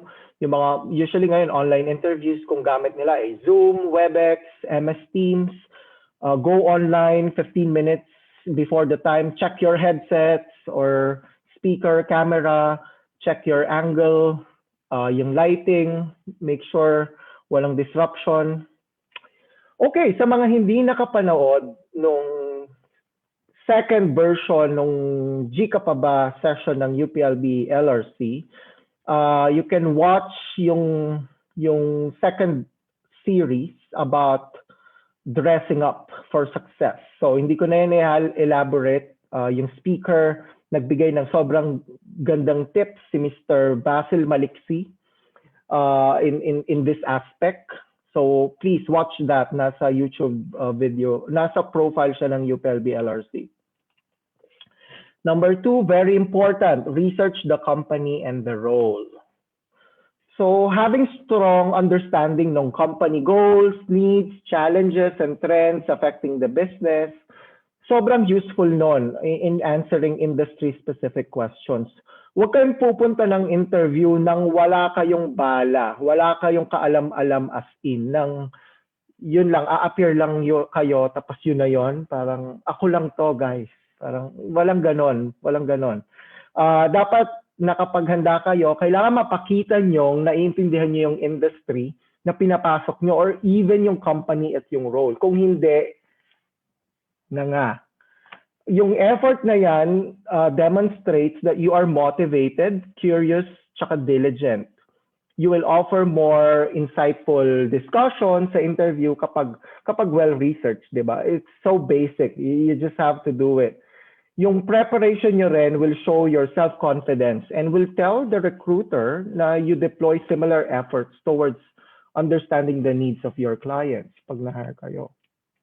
So sobrang, one of the basics as well. Ito na. Dito tayo sa most important part.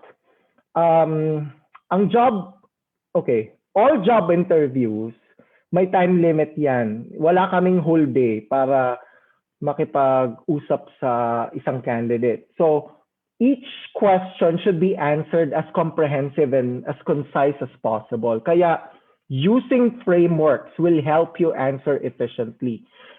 Meron ako ditong most commonly asked interview questions. And of course, some advice and key pointers on how to answer them. I have my top 5.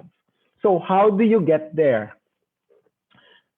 Itong mga tips na to, hindi nyo kailangan ng script. You need more practice. Practice answering aloud. Huwag sa isip lang. Hindi script I will teach you frameworks to guide yourself what to discuss. Ano ba yung framework? Hindi siya script na word per word kakabisaduhin mo. Frameworks ay gabay or structure kung paano ka dapat sasagot at paano ma-articulate yung gusto mong i-share. Let's start with very common question. Most people sobrang komportable talking about themselves. Pero ito usually yung opening few minutes ng interviews. So, yun, kailangan comfortable tayo dito, no? So, sa introduction, tell me about yourself or introduce yourself. Ito dapat sa lahat, ito yung pinakahanda kayo. Ito yung elevator pitch mo eh. Ito yung 1 minute, 2 minutes mo to introduce yourself. Many people fail to prepare for it. Pero sobrang crucial niyan. Here's the deal.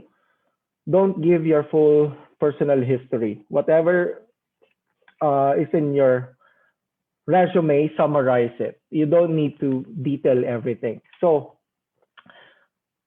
format. Siyempre, the Miss Universe, thank the interviewer first for the time that they have spared for the interview. So,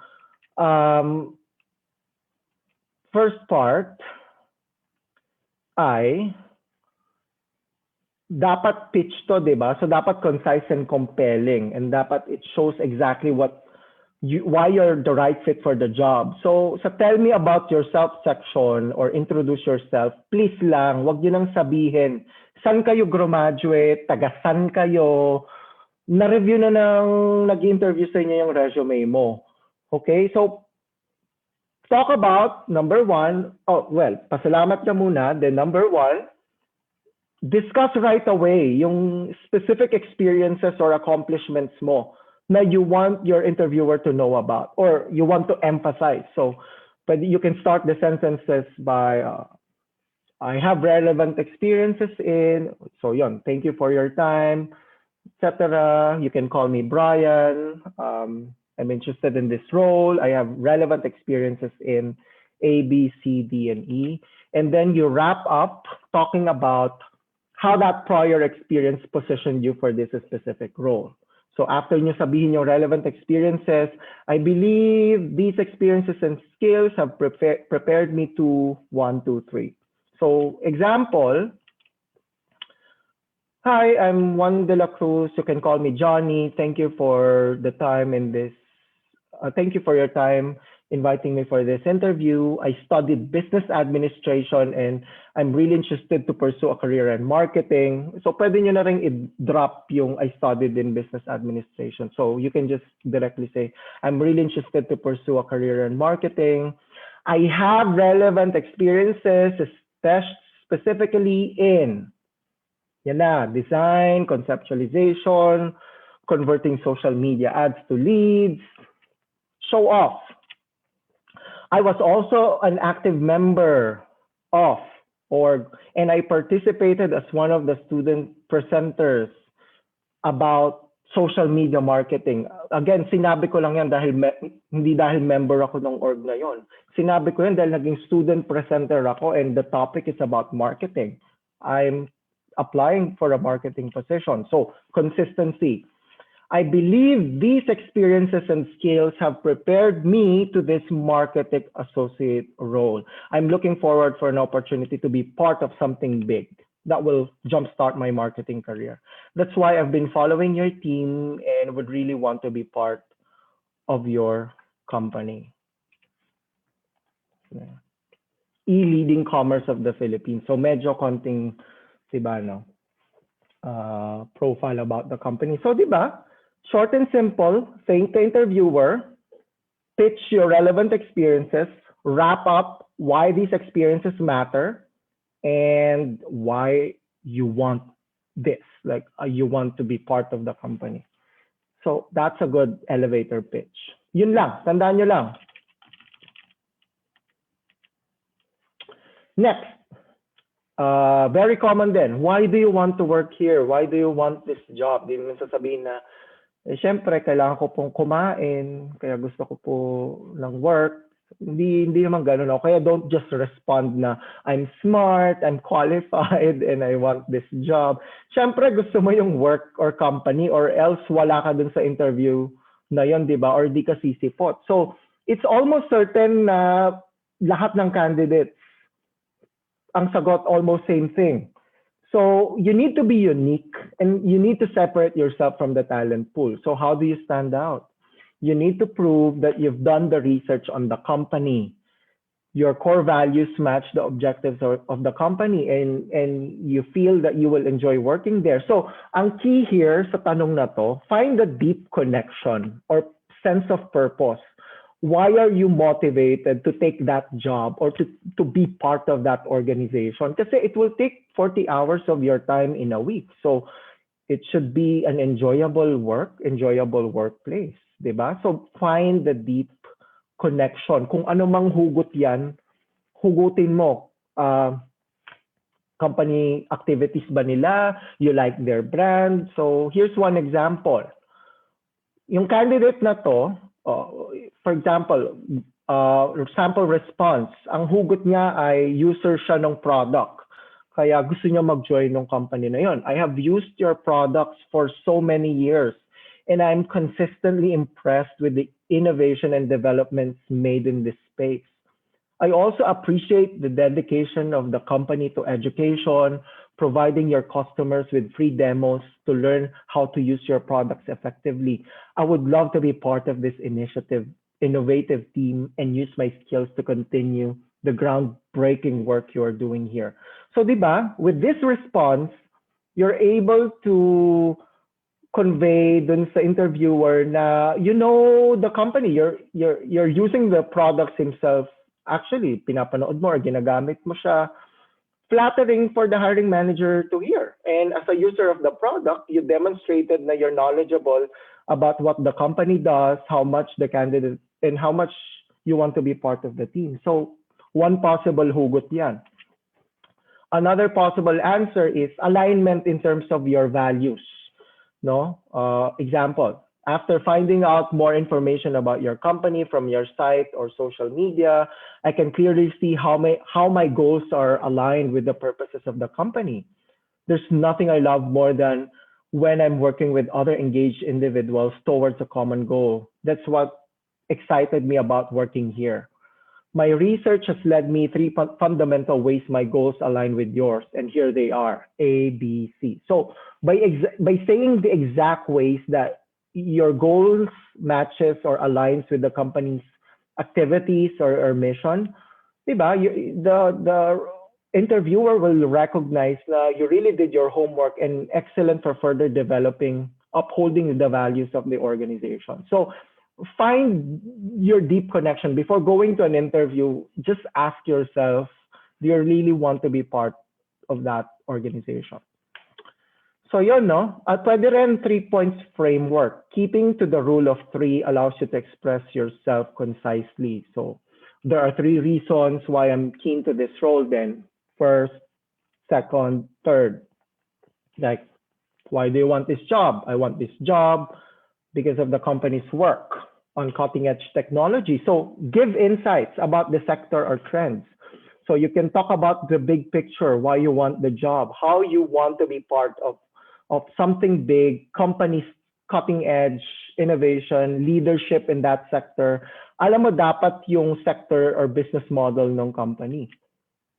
Then you can also discuss how you're done with the big picture. Paano ngayon papasok yung skill set mo to dun sa role at dun sa company? So give a concrete example. So chance to combine your technical skills with your people skills. Then insert an example. Ito, academic activities, a business administration program. I was able to raise 80,000 for one of the events. So, diba? Don't just say you have that, but also provide proof. And lastly, knockout or final blow. Kailangan pasabog on your motivation. How this will help you professionally. Huwag financially. Don't ever discuss money sa interviews. May tamang time for that. But stay away from money. All about professional growth, ano yung mga gusto mong ma-accomplish in this first few years of your career. Great. So that's number 3 out of 5. What are your strengths? So by asking this, yung interviewers are looking for, we want to know your own strengths, of course. We want to know if you're being realistic, and we want to know if your strengths are relevant dun sa job na ina-applyan mo. So while answering, yung interviewer will be expecting examples from you. So you can use this framework. Again, I'm giving you frameworks. All of these are not scripts. Before going to interviews, use these frameworks and prepare your talking points. Don't write scripts. You just follow these frameworks so that you can properly communicate your response. Na hindi kayo paligoy-ligoy, going straight to the point. So framework for strengths, just state your strength right then and there. And then provide an example of when you use the strength and how. Then optional, what kind of impact you have made using that. So example, what are your strengths? I'm a good writer. My last internship was actually 80% copywriting. I've done pretty much everything writing related, like email marketing, website copy, blog posts. I even ghostwritten an ebook for a client. I've also guest posted on several popular blogs such as A, B, and C. So bigyan nyo ng strength, then examples. So you work well under pressure. Ito naman, I've never missed a deadline. And then example. So give the strength and provide the example. So yon. Provide specific strengths. For example, in analytical jobs, so are you a critical thinker, analytical thinker, logical? So here are some sample strengths that you can discuss. On the flip side, what are your weaknesses? Ito, napakaraming bola dito talaga. You'll seem very arrogant if sasabihin mo wala kang weakness. Diba? Sana all perfect, walang weakness. Pero if you respond to many negative attributes, pwede mo rin ma-hurt yung chances mo securing for a position. So preparation and having a response ready will be better. So when thinking about your weaknesses, it's essential to choose attributes that you are proactively working on. Hindi ka lang naglatag ng weakness, tas wala ka namang ginagawa about it. Or just demonstrate steps that what you are taking currently to turn that weakness into a strength. So don't give the cliche answer na, perfectionist ako, ganyan, or any other such answer. Kasi alam naman na, yan din sinabi ng other 10 candidates before you na, hardworking ako, hindi ako uwi ng office hanggat hindi yan natatapos. hindi ako makapag-say no sa colleagues, kaya ina-accept ko lahat ng work. Di ba? Sana all, employee award. Don't highlight a weakness naman na core competency of the job. Kunyari, sales ina-applyan mo, tapos sasabihin mo, weakness mo, mahiyain ka.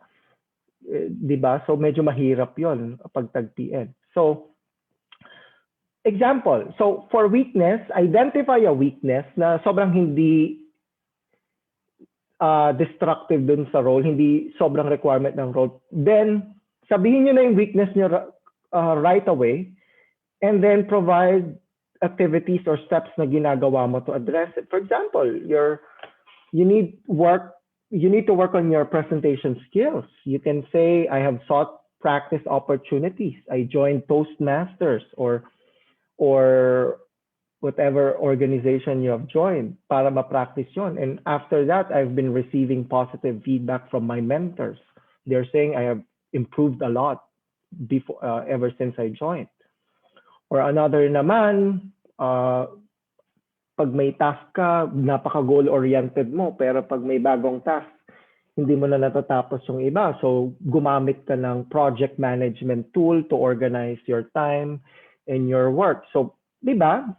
State mo kung ano yung weakness, what are you doing about it. So, strengths, what is your strength, and then concrete examples, and then impact if meron. Weakness, ano yung weakness, anong ginagawa mo about it.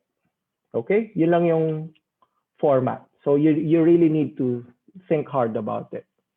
Some of sample weaknesses, diba? Yan. You can say you're insecure, hindi ka masyado into creative writing, you're too sensitive, and then what are you doing? What have you been doing to address these weaknesses? And then last, no, ito, very common din. Itong question na to answers why you will make the best fit for the position. You don't want to appear too desperate. Na parang, why should we hire? Oh, kasi po may pinag-aaral po ako, kailangan ko po ng trabaho.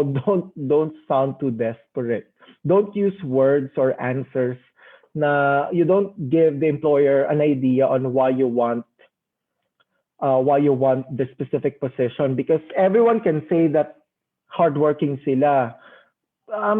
You need to answer this and you need to be very specific. Babalik ka dun sa tell me about yourself, parang wrapping up, yun uli. Kailangan ito yung final pitch. What are your skills, experiences? Why you need me in your company? Kailangan you exude that confidence. These are the things I can bring to the table. Diba? Hindi yun yung exact words, no? Pero kailangan ganun yung tono na ito yung skill sets ko. Happy to join you guys. Diba? Stress why you're the best candidate and why are you best fit. So, either you highlight, you'll be a good fit in the company, great addition to the team, and please show enthusiasm for performing required duties. Show the interviewer na meron kang personal and professional traits that will make you a great addition to the team. So, i-identify mo yung company culture, mag-ask around ka or mag-search ka online. You should send a signal na you're willing to do the work. Being called for an interview meaning tingin nila you're capable, reading your resume. But so you need to highlight your skills and experience. So, but aside from that, you also need to show enthusiasm. Hindi naman kailangan mayabang ka dahil yun yung experience at skills mo. Show enthusiasm and prove that you'll have positive attitude towards your task. So, wag naman overboard, 'di ba? Parang wag mong angasan. Parang mag-smile, yung cute na demeanor pa rin, 'di ba? Determine what problems they had so far. And then check kung saan ka pwedeng pumasok. Mas alam mo ang online, may alam mo tong tool na to, di ba? So, how much is your expected salary? How to answer this? In terms of expected salary, well, kung meron kang amount that you think yun yung amount na tingin mo will help you operationally to go to work day in, day out. You have made your computation on that plus allowance. Then if talagang tanongin nila, then tell them the exact amount and then tell them it's negotiable. Let's see. I need to check first the terms and conditions of the whole benefits package.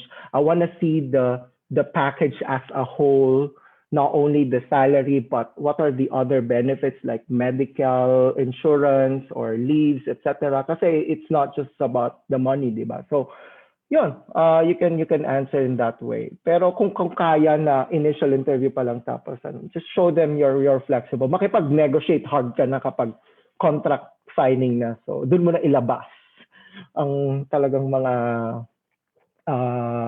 requests. So yun, one sample. As a recent graduate, you can bring what skills, your internship at X, Y, and Z, and I was able to contribute what? So with this experience, in addition to the knowledge I gained in school about creating and promoting successful messages, it makes me confident that I would be a valuable asset to your marketing team. So, diba, wrap it up. Profile, experiences, skills, motivation, then close. And same, specific examples.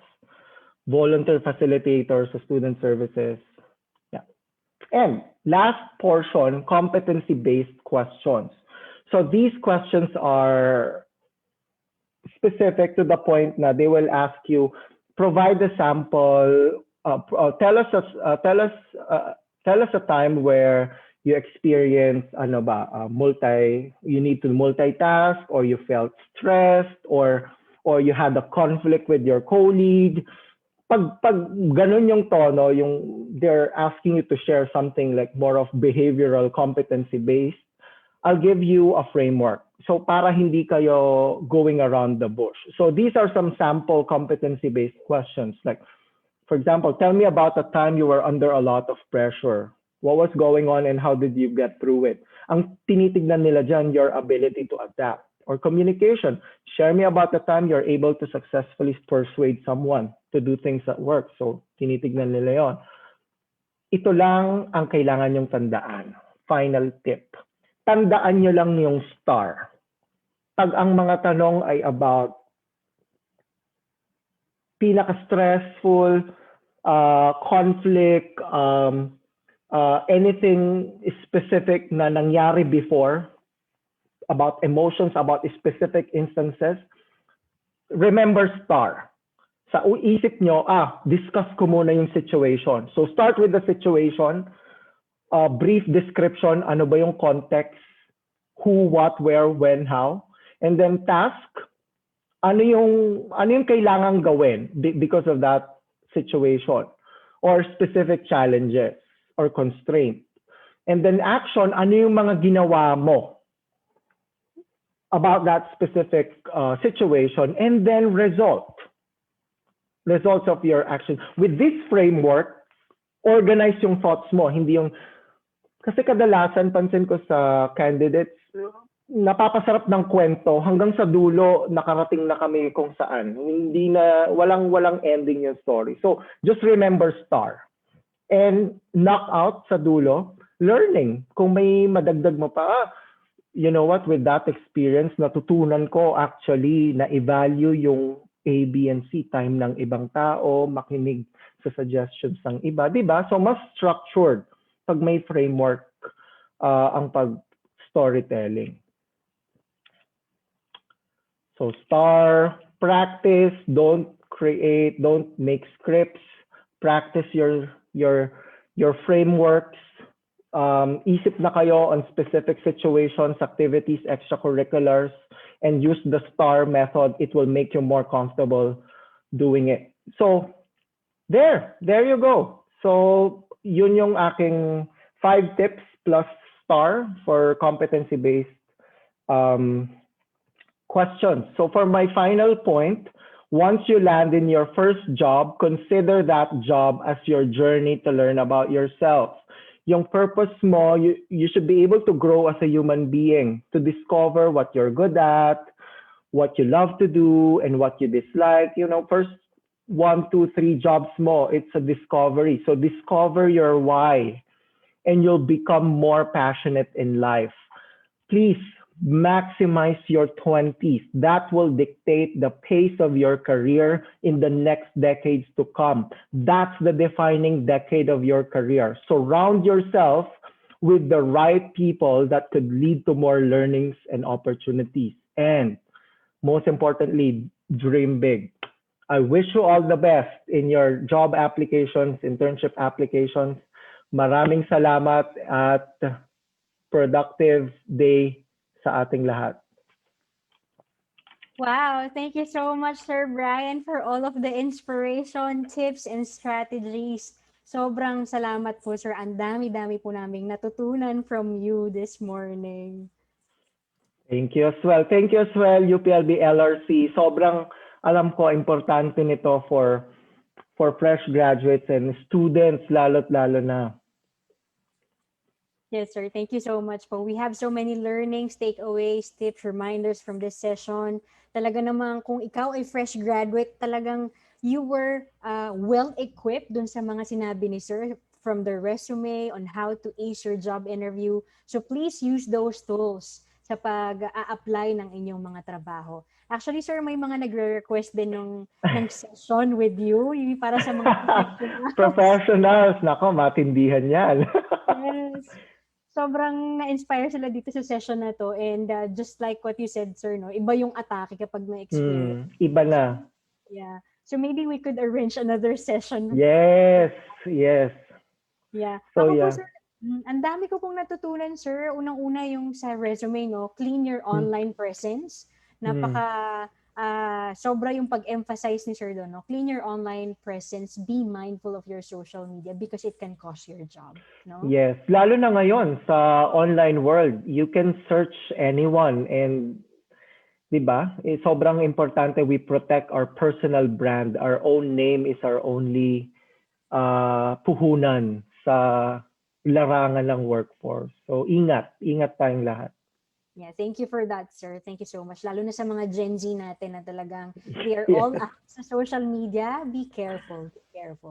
Okay. And then, find the deep connection. Yung sinabi ni sir sa huli, talagang find your why. Yun talaga yung pinaka natutunan namin, sir, during the pandemic. Find your why. Why are you doing those things that you are doing? Especially pag nag-apply ka sa trabaho. Yeah, establish your sense of purpose. Okay. So, sir, thank you so much once again. There you have it, guys. Mr. Brian Carlo Hipolito. Now, #Team LRC would like to take this opportunity to thank our speaker for his valuable time. So to award the Certificate of Appreciation, may I kindly recognize once again our beloved Director, Dr. Benjamina Paula G. Flor. Allow me to just read the citation quickly. University of the Philippines Los Baños Learning Resource Center present the Certificate of Appreciation to Brian Carlo Hipolito for serving as resource speaker in the 3rd session on Stand Out, How to Make an Impressive Resume and How to Ace Job or a Job or Internship Interview in the GKPB Online Learning, a webinar series on how to take online learning to the next level, held today, 26th of March 2021, given this 26th day of March 2021 at the Learning Resource Center, UPLB College Laguna, signed by our director, Benjamina Paula G. Flor. Okay. Ang blessed po talaga natin today to have Sir Brian as our resource person. So thank you so much, Sir Brian. So guys, know better to you now know better to prepare our best-selling resume and ace an interview. Also, sabi ni Sir, remember to sanitize, no, pati ni Ate She, your social media accounts. Because this would be part of character investigation. And remember also the word relevance. Only those that matter should be included in your resume. Remember also the difference between a CV and a resume. You may also need to check what the application indicates. Does it does it indicate a CV or a resume? And of course, we wish you all the best in your job applications and interviews. Remember all the tips and the advices from Sir Brian, who have shared his knowledge and expertise for free. So thank you so much, Sir Brian, sa lahat ng tulong ninyo. And in case you have been accepted, please inform us. And how has this webinar had helped you? Good morning. Thank you so much, Ma'am Bench. And once again, thank you, Sir Brian, for your generosity and your passion to inform our viewers of what you have learned from years of experience of being an HR officer. Okay, so now for the evaluation of this session, guys, please do not forget to answer the evaluation form after this webinar to receive your e-certificate of participation. Your comments and suggestions will be deeply appreciated by our team, #TeamLRC. The evaluation link, guys, will be sent to you or to those who successfully registered for the event. Kindly be reminded the link will be up until 7 p.m. tonight. So please don't forget to answer that. Or, yeah, we hope that more than the certificates, you really gained inspirations, learnings, and valuable insights from our speaker this morning, Sir Brian. So next week, just a reminder, hindi pa tayo tapos sa ating mga sessions. We were done with the Prepping Up for Success series, but we will start with the sessions under the theme Leveling Up or Leveling Up Your Design Skills. That's next week. And on Monday, March 29, 2021, same time po, 10 a.m. is our session on Create and Inspire. Learn the basics of graphic design. If you haven't registered yet, please do so. It is still open and free for all.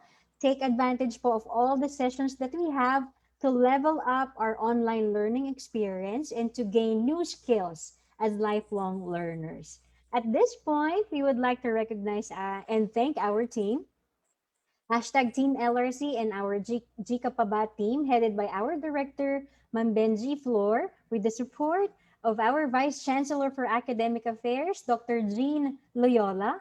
And on our technical side is our University Research Associate, Joshua Michael G. Jonas, and our production online director, Direct Prof. Mark Lester M. Chico, and a big shout out to Team LRC's two other members, Tita Allen and Kuya Iwok. Hindi man po namin sila kasama dito sa Zoom space. Kasama po namin sila at katulong sa lahat ng programa ng LRC na hatid po namin sa inyo. Again, a big thank you to Sir Brian, our generous speaker for this morning. Sa pagtatapos po ng ating programa, marahil may ilan po sa atin na may mga pangarap na naantala, mga dapat na sanay nakapagtapos na o nakapag-licensure exam na, nagtatrabaho na sana, o kaya naman may mga kalbaryong pinasan o patuloy na pinapasan, pagsubok na pinagdaraanan na para bang wala na pong katapusan ang dulot ng pandemyang ating nararanasan. Sa totoo lamang po, talagang mahirap, napakahirap. Kaya kung mahirap sagutin yung aming tanong na Gika pa ba, lubos po namin yung nauunawaan. Dahil kami man, araw-araw po patuloy na lumalaban. Hindi ka nag-iisa. Harapin natin ang mga hamon na ito sa buhay ng sama-sama, tulong-tulong. Madalas po namin sinasabi, together, let's continue to build, inspire, and support one another. At hindi mo namamalayan isang araw ang mga pangarap at biyayang nakalaan sa'yo, bukas makalawa, abot kamay mo na pala.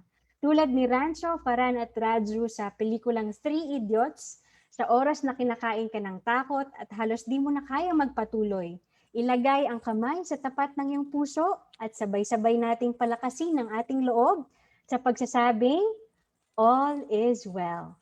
All is well.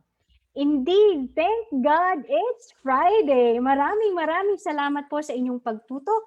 Kita-kita po tayo at sama-sama po ulit tayo sa Lunes. Laban lamang po at kapit lamang po tayo araw-araw.